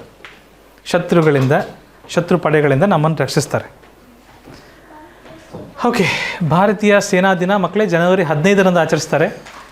ಇದನ್ನು 1949ರಲ್ಲಿ ಫೀಲ್ಡ್ ಮಾರ್ಷಲ್ KM ಕಾರ್ಯಪ್ಪ ಅವರ ಮೊದಲು ಭಾರತೀಯ ಕಮಾಂಡರ್ ಇನ್ ಚೀಫ್ ಆ ದಿನದ ಸ್ಮರಣಾರ್ಥವಾಗಿ ಇದನ್ನು ಆಚರಿಸ್ತಾರೆ. ಇನ್ನೊಂದು ಹೆಮ್ಮೆಯ ವಿಷಯ ಏನಪ್ಪ ಅಂದರೆ, ಫೀಲ್ಡ್ ಮಾರ್ಷಲ್ KM ಕಾರ್ಯಪ್ಪ ಅವರು ಇವರು ಯಾವ ರಾಜ್ಯದವ್ರು ಗೊತ್ತಾ? ಕರ್ನಾಟಕದವ್ರು ಇವರು. ಆಯಿತಾ?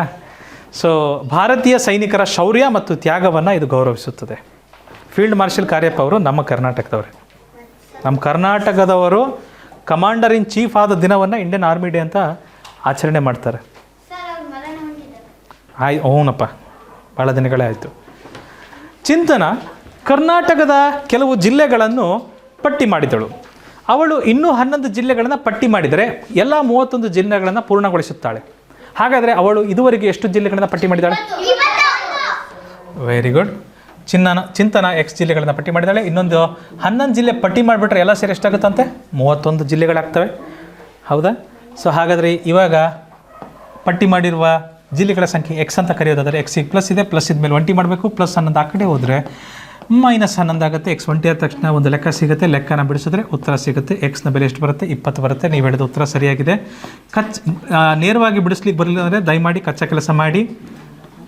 3ರಲ್ಲಿ 1 ಹೋದರೆ 2, 20 ಬರುತ್ತದೆ. ಈಸಿ ಇತ್ತಂದರೆ ಪರವಾಗಿಲ್ಲ, ಸ್ವಲ್ಪ ಕನ್ಫ್ಯೂಷನ್ ಆಯ್ತು ಅಂದರೆ ಮಾಡೋದು ಒಳ್ಳೆಯದು.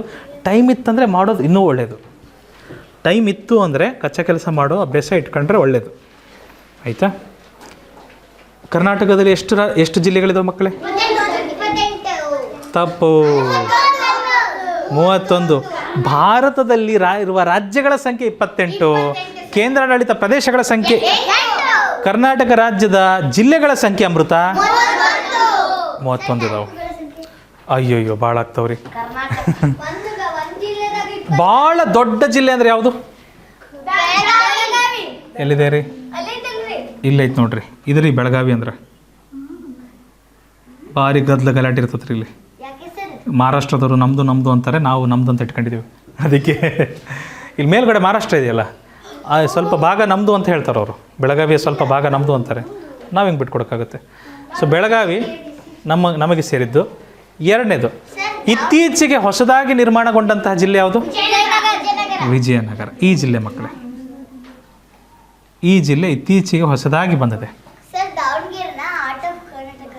ಹೌದು, ಕರ್ನಾಟಕದ ಮಧ್ಯದಲ್ಲಿ ಬೆರಳಿಡ್ರಿ, ದಾವಣಗೆರೆ ಬರುತ್ತೆ. ಓಕೆ,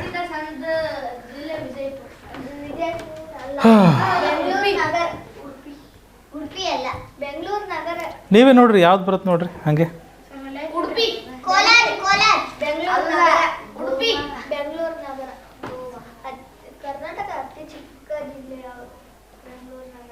ಹೌದಾ?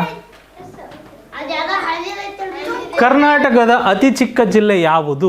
ಈ ಪ್ರಶ್ನೆಗೆ ನೀವು ಕಮೆಂಟ್ ಸೆಕ್ಷನಲ್ಲಿ ತಿಳಿಸ್ಬೇಕು. ನಾವು ಈ ಕಮೆಂಟ್ ಸೆಕ್ಷನ್ ನೋಡಿಬಿಟ್ಟು ನಮ್ಮ ಮಕ್ಕಳಿಗೆ ಹೇಳ್ತೀವಿ. ತುಮಕೂರು ಮೇಲ್ಗಡೆ ಇದಾ? ಓ, ಅದು ತುಮಕೂರಿಗೆ ಸೇರುತ್ತದು. ಹೌದೌದು. ಎನಿವೇಸ್, ನೋಡೋಣ ಆಮೇಲೆ. ಪುಣ್ಯ ಸಾಮ್ರಾಟ್ ಅಶೋಕನ ಕೆಲವು ಪ್ರಾಚೀನ ಶಾಸನಗಳನ್ನು ಪತ್ತೆ ಹಚ್ಚಿದನು.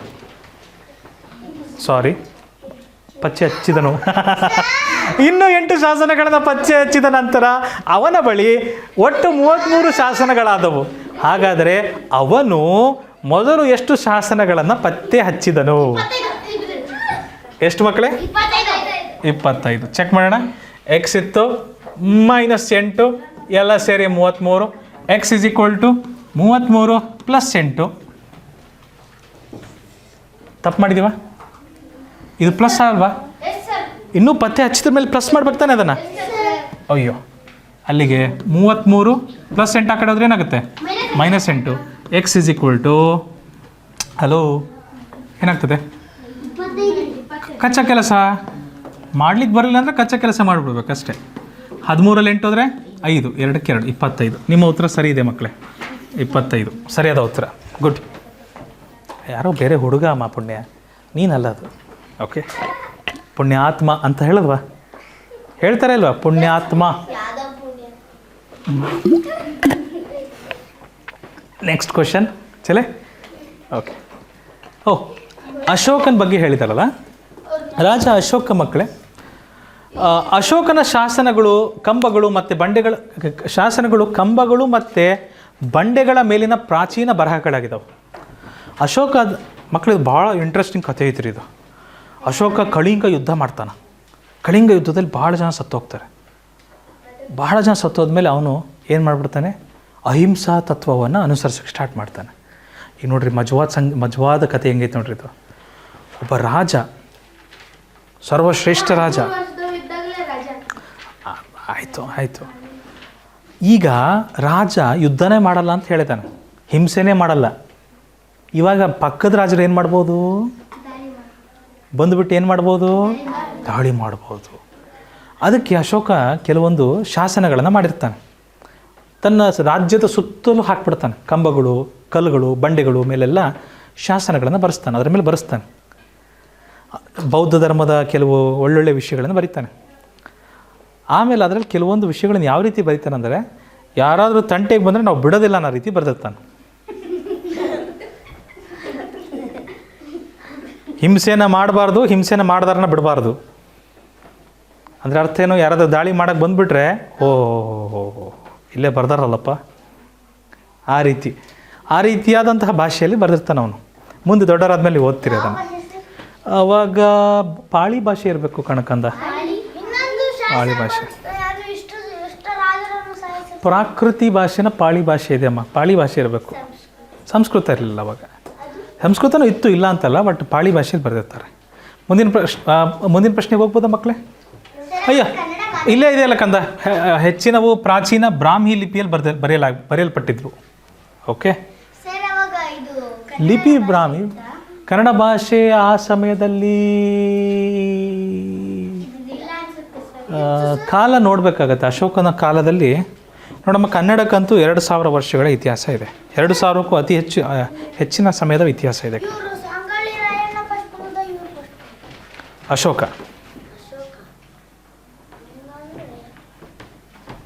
ಓಕೆ, ಮುಂದಿನ ಪ್ರಶ್ನೆ ನೋಡೋಣ. ಯಾರು ಇವರು? ಮಿಸ್ಟರ್ ಶ್ರೇಯಸ್ ಧಾತುಗಳ ಪರಮಾಣು ಸಂಖ್ಯೆಗಳನ್ನು ಕಲಿಯುತ್ತಿದ್ದಾನೆ. ಕಾರ್ಬನ್ ಪರಮಾಣು ಸಂಖ್ಯೆಯು ಒಂದು ನಿರ್ದಿಷ್ಟ ಮೌಲ್ಯವಾಗಿದೆ. ಅದರಿಂದ 2 ಕಳೆದರೆ ಬೆರಿಲಿಯಂ ಪರಮಾಣು ಸಂಖ್ಯೆ 4 ಸಿಗುತ್ತದೆ. ಹಾಗಾದರೆ ಕಾರ್ಬನ್ ಪರಮಾಣು ಸಂಖ್ಯೆ ಎಷ್ಟು? Atomic number of carbon is 6. Hydrogen, helium, lithium, beryllium, boron, carbon, nitrogen, oxygen, fluorine, neon, sodium, magnesium, aluminium, silicon, phosphorus. ಗೊತ್ತಿಲ್ವಾ? Hydrogen, helium, lithium, beryllium, boron, carbon. Carbon 6ನೇದು ಬರ್ತದೆ. ಎನಿವೇಸ್, ಸೊ ಒಂದು ನಿರ್ದಿಷ್ಟ ಮೌಲ್ಯ ಎಕ್ಸ್ ಅಂತ ಹೇಳ್ಬೋದು. ಅದರಿಂದ 2 ಕಳೆದ್ರೆ ಬೆರಿಲಿಯಂ 4 ಬಂದ್ಬಿಡುತ್ತೆ. ಹಾಗಾದರೆ ಕಾರ್ಬನ್ ಅಣುವಿನ ಸಂಖ್ಯೆ ಎಷ್ಟು?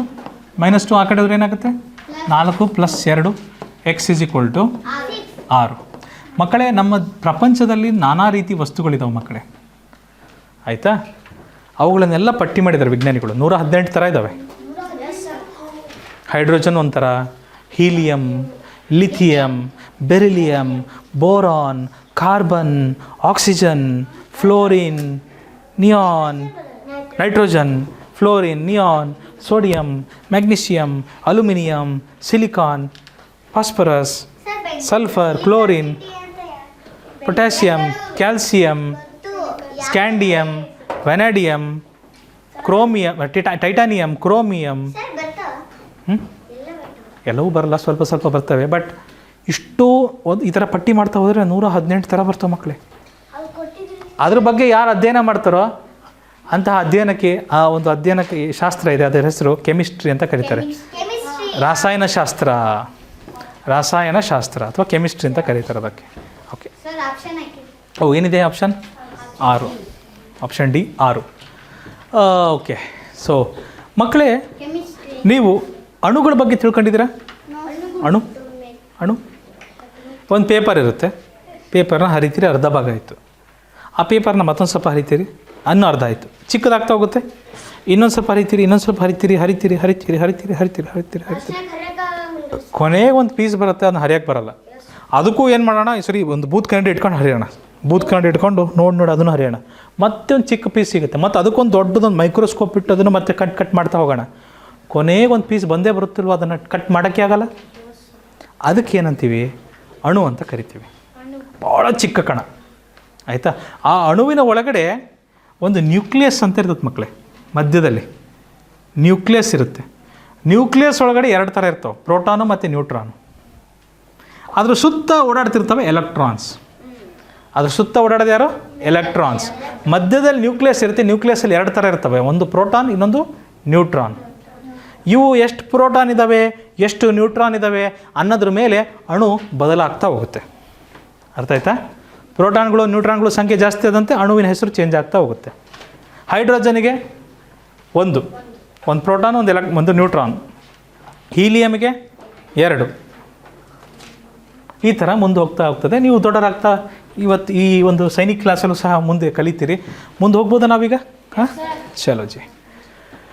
ಪ್ರೀತಮ್ ಭಾರತದಲ್ಲಿ ಮೊದಲಿಗರು ಎಂಬ ರಸಪ್ರಶ್ನೆಯಲ್ಲಿ ಕೆಲವು ಅಂಕಗಳನ್ನು ಗಳಿಸಿದನು. ತಪ್ಪು ಉತ್ತರಗಳಿಂದಾಗಿ ಶಬಾಷ್ ಪ್ರೀತಮ್, ಅವನು 15 ಅಂಕಗಳನ್ನು ಕಳೆದುಕೊಂಡನು. ಓಕೆ, ನಾವು ಬರೀ ದೀಕ್ಷಾ ಕಳ್ಕೊಂತಾರೆ ಅಂದ್ಕೊಂಡಿದ್ವಿ, ನಮ್ಮ ಪ್ರೀತಮ್ ಅವರು ಕಳ್ಕೊತಿದ್ದಾರೆ. ಇದರಿಂದ ಅವನ ಬಳಿ 45 ಅಂಕಗಳು ಉಳಿದವು. ಹಾಗಾದರೆ ಅಂಕಗಳನ್ನು ಕಳೆದುಕೊಳ್ಳುವ ಮುನ್ನ ಅವನ ಅಂಕ ಎಷ್ಟಿತ್ತು? ಮೊದಲೇ ಎಕ್ಸ್ ಇತ್ತು, ತಪ್ಪಾಗಿದ್ದಕ್ಕೆ 15 ಕಳ್ಕೊಂಬಿಟ್ಟ. ಇವಾಗ ಎಷ್ಟು ಉಳಿತೀಗ? 45 ಉಳ್ಕೊಂಬಿಡ್ತೀಗ. ರೈಟ್. ಸೊ ಎಕ್ಸಿಗೆ ಪ್ಲಸ್ ಇದೆ, ಪ್ಲಸ್ ಇದ್ಮೇಲೆ ಏನು ಮಾಡಬೇಕು? ಒಂಟಿ ಮಾಡಬೇಕು. -15 ಆ ಕಡೆ ಹೋದ್ರೆ ಏನಾಗುತ್ತೆ ಮಕ್ಕಳೇ? 45 + 15. ಎಕ್ಸ್ನ ಬೆಲೆ ಏನು ಬರುತ್ತೆ ಅವಾಗ? 60 ಬರುತ್ತೆ ಮಕ್ಕಳೇ. ಎಕ್ಸ್ನ ಬೆಲೆ ಏನು ಬರುತ್ತೆ? 60 ಬರುತ್ತೆ. ಎಕ್ಸ್ನ ಬೆಲೆ 60 ಬರುತ್ತೆ. ಯಾವಪ್ಪ? ಅಲ್ಲ ಅಲ್ಲ, ಮೊದಲು 60 ಅಂಕ ತೊಗೊಂಡಿದ್ದಾನೆ, ಒಟ್ಟು ಎಷ್ಟಿತ್ತು ಗೊತ್ತಿಲ್ಲ. ಅದಕ್ಕೂ ಎಕ್ಸ್ ಅಂತ ಹೇಳ್ಬಿಡ್ರಿ, ಇಲ್ಲ ವೈ ಅಂತ ಹೇಳ್ಬಿಡ್ರಿ. ಸರಿ, ಏನಾರು ಹೇಳ್ಬೋದು. ಅರೆ ನೀವು ಮಕ್ಕಳೇ, ನೀವು ಪ್ರತಿ ಸರಿ ಎಕ್ಸ್ ಅಂತಲೇ ಹೇಳೋಗಿಲ್ಲ, ಏನಾರು ಹೇಳ್ಬೋದು. ನಾವು ನೆಕ್ಸ್ಟ್ ಲೆಕ್ಕಕ್ಕೆ ನಾವು ಏನಾರು ತೊಗೊಳಂತೇಳಿ ನಾನು ತೋರಿಸ್ಕೊಡ್ತೀನಿ ಅದನ್ನು. ಮಕ್ಕಳೇ, ಭಾರತದಲ್ಲಿ ಮೊದಲಿಗರು ಕೆಲವು ವಿಷಯಗಳನ್ನು ತಿಳ್ಕೊಂಡ ಮೊದಲ ರಾಷ್ಟ್ರಪತಿ ಯಾರು? ನಮ್ಮ ದೇಶದ ಮೊದಲ ರಾಷ್ಟ್ರಪತಿ ಡಾಕ್ಟರ್ ರಾಜೇಂದ್ರ ಪ್ರಸಾದ್ ಅವರು ನಮ್ಮ ದೇಶದ ಮೊದಲ ರಾಷ್ಟ್ರಪತಿ. ನಮ್ಮ ದೇಶದ ಮೊದಲ ಮಹಿಳಾ ಪ್ರಧಾನಿ ಇಂದಿರಾ ಗಾಂಧಿಯವರು. ನಮ್ಮ ದೇಶದ ಮೊದಲ ಮಹಿಳಾ ರಾಷ್ಟ್ರಪತಿ ಪ್ರತಿಭಾ ಪಾಟೀಲ್. ಎಲ್ಲ ಅದು ನೋಡ್ಕೊಂಡು ಹೇಳ್ತಿದ್ದೀರಲ್ಲ ನೀವು. ರಾಕೇಶ್ ಶರ್ಮಾ ಇರಬೇಕಲ್ಲ ಅದಕ್ಕೆ. ಹಾಂ ಪ್ರಶ್ನೆ ಕೇಳಿಸ್ಕೊಂತಿಲ್ಲ. ನಮ್ಮ ದೇಶದ ಮೊದಲ ಮಹಿಳಾ ರಾಷ್ಟ್ರಪತಿ ಯಾರು? ಪ್ರತಿಭಾ ಪಾಟೀಲ್ ಅವರು. ಬಾಹ್ಯಾಕಾಶಕ್ಕೆ ಹೋದ ಮೊದಲ ಭಾರತೀಯ ಯಾರು? ರಾಕೇಶ್ ಶರ್ಮಾ. ಈಗ ಮೊನ್ನೆ ಹೋಗಿದ್ರು, ಅವ್ರ ಹೆಸರೇನು? ಶುಭಂ ಶುಕ್ಲಾ. ಎಸ್. ಓಕೆ, ನೀವೇ ಮಾಡ್ತೀರಾ?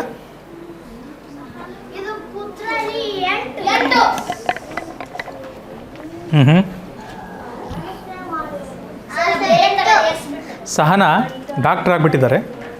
ಡಾಕ್ಟರ್ ಆಗಿಬಿಟ್ಟು ಏನು ಮಾಡ್ತಾ ಇದ್ದಾರೆ ಅಂದರೆ, ಮಾನವನ ಅಸ್ಥಿಪಂಜರದ ಮಾದರಿಯಲ್ಲಿ ಕೆಲವು ಜೋಡಿ ಪಕ್ಕೆಲುಬುಗಳನ್ನು ಎಣಿಸಿದಳು. ಪಕ್ಕೆಲುಬು ರಿಬ್ಸ್ ಒಟ್ಟು 12 ಜೋಡಿಗಳನ್ನು ತಲುಪಲು ಅವಳು ಇನ್ನೂ 4 ಜೋಡಿಗಳನ್ನು ಎಣಿಸಬೇಕಾಗಿದೆ. ಎಕ್ಸ್ ಎಣಿಸಿದಾಳೆ, ಒಟ್ಟು ಎಷ್ಟು ಬರುತ್ತಂಥದ್ದು? 12 ಆಗಬೇಕಂದ್ರೆ ಇನ್ನೂ 4 ಎಣಿಸ್ಬೇಕಂತೆ. ಹಾಗಾದರೆ ಅವಳು ಎಷ್ಟು ಜೋಡಿಗಳನ್ನು ಎಣಿಸಿದ್ದಾಳೆ? 8 ಮಕ್ಕಳೇ. ಎಕ್ಸ್ = 12 + 4. ಎಕ್ಸ್ = 16 ಬರುತ್ತಲ್ಲ. ಮೈನಸ್ ಆಗಬೇಕು, ಯಾಕಂದರೆ +4 ಆ ಕಡೆ ಹೋದ್ರೆ ಏನಾಗುತ್ತೆ? -12 ರಲ್ಲಿ 4 ಹೋದರೆ 8. 12ರಲ್ಲಿ 4 ಕಳೆದ್ರೆ ಮಕ್ಕಳೇ 8 ಬರುತ್ತೆ. ಚಿಂತನೆ ಅರ್ಥ ಆಗ್ತಿದೆಯಾ? ಗುಡ್. ಓಕೆ ಮಕ್ಕಳೇ, ಎಲುಬುಗಳ ಬಗ್ಗೆ ಗೊತ್ತಾ ನಿಮಗೆ? ಎಷ್ಟಿದಾವೆ ಅಂತ ಗೊತ್ತಾ? ಇವು ಎಣಿಸಿದ್ದೀರಾ? ಅದಲ್ರಿ, ಪಕ್ಕೆಲುಬುಗಳು. ಪಕ್ಕೆಲುಬು ಎಷ್ಟಿದಾವೆ ಅಂತ ಎಣಿಸಿದ್ದೀರಾ? ಒಟ್ಟು ಮಕ್ಕಳೇ 12 ಜೋಡಿ ಇರ್ತವೆ. ಅವೆಲ್ಲ ಸೇರಿ ಎಷ್ಟಾಗ್ತವೆ? 24. ಇದು ಯಾಕಿದಾವೆ ಗೊತ್ತಾ ಮಕ್ಕಳೇ? ಪಕ್ಕೆಲುಬುಗಳು ಕವಚ ಮಕ್ಕಳೇ. ಇದು ಕವಚ. ಇದಕ್ಕೇನಾರ ಮೂಳೆಗಳು ಇಲ್ಲಿದ್ರೆ ಹಿಂಗೆ ಅಂದ ತಕ್ಷಣ ಇಲ್ಲಿ ಕರಳು ಸಿಕ್ಬಿಡೋದು.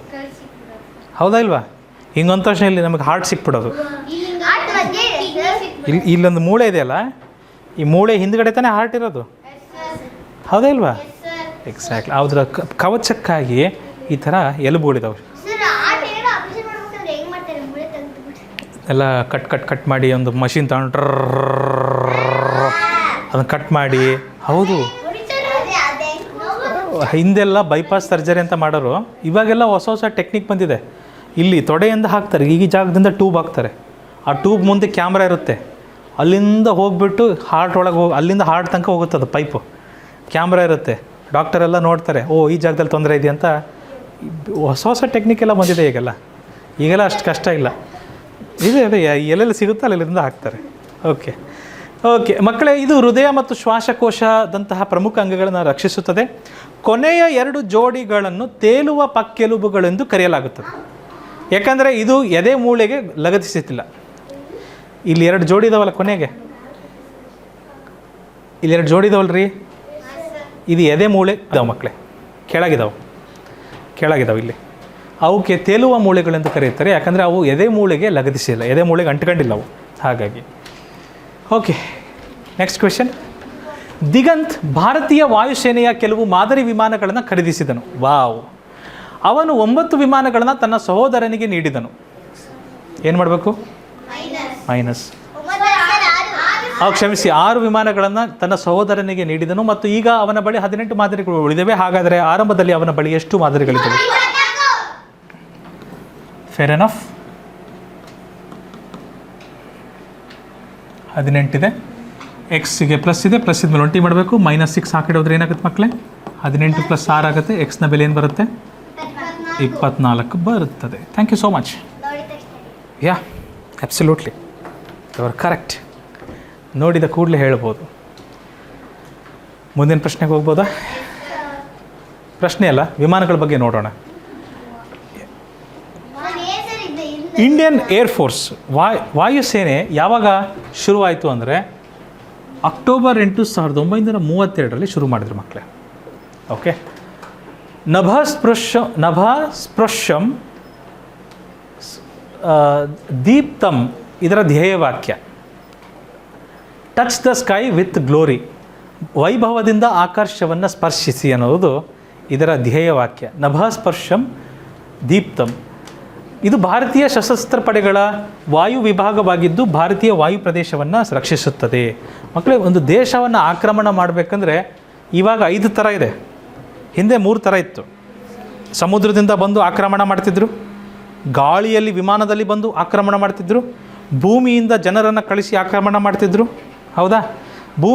ಭೂಮಿ ಮೂಲಕ ತಡೆಯಲು ಭೂಪಡೆ ಇದೆ, ಜಲದ ಮೂಲಕ ಪಡೆಯಲು ನೌಕಾಪಡೆ ಇದೆ, ವಾಯುವಿನಲ್ಲಿ ಆಗುವ ಆಕ್ರಮಣಗಳನ್ನು ತಡೆಯಲು ವಾಯುಪಡೆ ಇದೆ. ಇನ್ನೆರಡು ಹೊಸ ಪಡೆ ಯಾವುದು? ಸೈಬರ್ ಅಟ್ಯಾಕ್, ಸೈಬರ್ ಪಡೆ, ಇನ್ನೊಂದು ಸ್ಪೇಸ್ ಫೋರ್ಸ್. ಅಂತರಿಕ್ಷದಲ್ಲೂ ನಮ್ಮ ಉಪಗ್ರಹಗಳ ಮೇಲೆ ಅಟ್ಯಾಕ್ ಮಾಡ್ಬೋದು ಅವರು, ಅದಕ್ಕೆ space force.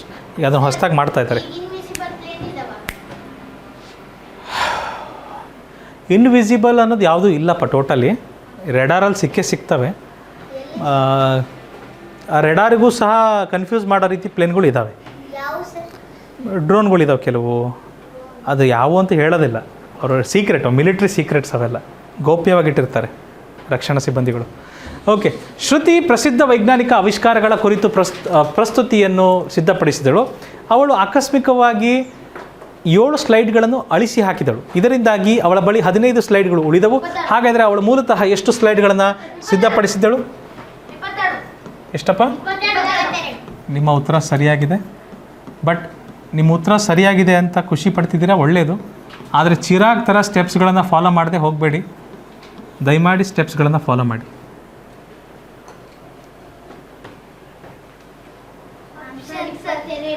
Thank you so much. ಉತ್ತರ ಕರೆಕ್ಟ್ ಇದೆ. ವಿನಯತೆ ಇರಬೇಕು ಮಕ್ಕಳೇ ಅಭ್ಯಾಸ ಮಾಡಬೇಕಾದ್ರೆ. ಸರಸ್ವತಿ ಮುಂದೆ ಜಂಬ ಇರಬಾರ್ದು. ವಿನಯಶಾಲಿಯೇ ವಿಜಯಶಾಲಿ.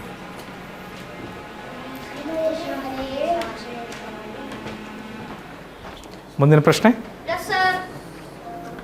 ಓ, ಟೆಲಿಫೋನ್ ಕಂಡುಹಿಡಿದದ್ದು ಯಾರು ಮಕ್ಕಳೇ? Alexander Graham bell. ವಿದ್ಯುತ್ ಬಲ್ಬನ್ನು ಕಂಡುಹಿಡಿದವರು? ಸೂಪರ್. ಝೀರೋ ಕಂಡುಹಿಡಿದ್ದು ಭಾರತದಲ್ಲಿ ಹಿಂದೆ ಕಂಡುಹಿಡಿದಿದ್ರು, ಬಟ್ ಹೆಚ್ಚಾಗಿ ಆರ್ಯಭಟ್ಟ ಅದನ್ನು ಬಳಸಿದ್ರು ಅಂತ ಹೇಳ್ತಾರೆ. ಬಟ್ ಅವರಿಗೆ ಬಳಸಿದ್ದಕ್ಕೆ ಅವರ ಹೆಸರನ್ನು ಸೇರಿಸಲಾಗಿದೆ. ನೀವು ಹೇಳಿದ ಎಲ್ಲ ಉತ್ತರಗಳು ಸರಿಯಾಗಿದೆ. ಓಕೆ ಮಕ್ಕಳೇ, ಇಷ್ಟರೊಂದಿಗೆ ನಮ್ಮ ವಾಕ್ಯರೂಪದ ಪ್ರಶ್ನೆಗಳನ್ನು ನಾವು ಇಲ್ಲಿಗೆ ಕೊನೆಗೊಳಿಸ್ಬೋದಾ? ಮುಂದಿನ ತರಗತಿಯಲ್ಲೂ ಸಹ ನಾವು ಇನ್ನೊಂದು ಸ್ವಲ್ಪ ಹೆಚ್ಚಿನ ವಾಕ್ಯರೂಪದ ಪ್ರಶ್ನೆಗಳನ್ನು ನೋಡ್ತೀವಿ. ಚೆನ್ನಾಗಿತ್ತು ಇವತ್ತಿನ ಕ್ಲಾಸು? ಇಷ್ಟ ಆಯ್ತಾ ಇಲ್ವಾ? ನಿಮಗೆ ಕಾನ್ಫಿಡೆನ್ಸ್ ಇದೆಯಾ ವಾಕ್ಯರೂಪದ ಪ್ರಶ್ನೆಗಳ ಮೇಲೆ? ಟೆಸ್ಟಲ್ಲಿ ಕೊಟ್ಟರೆ ಮಾಡ್ಬೋದಾ ಎಲ್ಲರೂ ನಾವು? ಸೂಪರ್. ನೀವು ಸಹ ಅಷ್ಟೇ ಚೆನ್ನಾಗಿ ಕಲ್ತಿದ್ದೀರಾ ಅಂತ ಇವತ್ತಿನ ತರಗತಿ ನಿಮಗೆ ಮುಗಿಸ್ತಾ ಇದ್ದೀವಿ. ಮುಂದಿನ ತರಗತಿಯಲ್ಲಿ ಇನ್ನು ಹೆಚ್ಚಿನ ವಾಕ್ಯರೂಪದ ಪ್ರಶ್ನೆಗಳೊಂದಿಗೆ ನಿಮ್ಮನ್ನು ಕಾಣಬಯಸ್ತೀನಿ. ನೆನಪಿಡಿ, ಇದು ಈಸಿ ಪೀಸಿ ಕ್ಲಾಸಸ್, ನಿಮ್ಮ ತರಬೇತಿ ಕೇಂದ್ರ.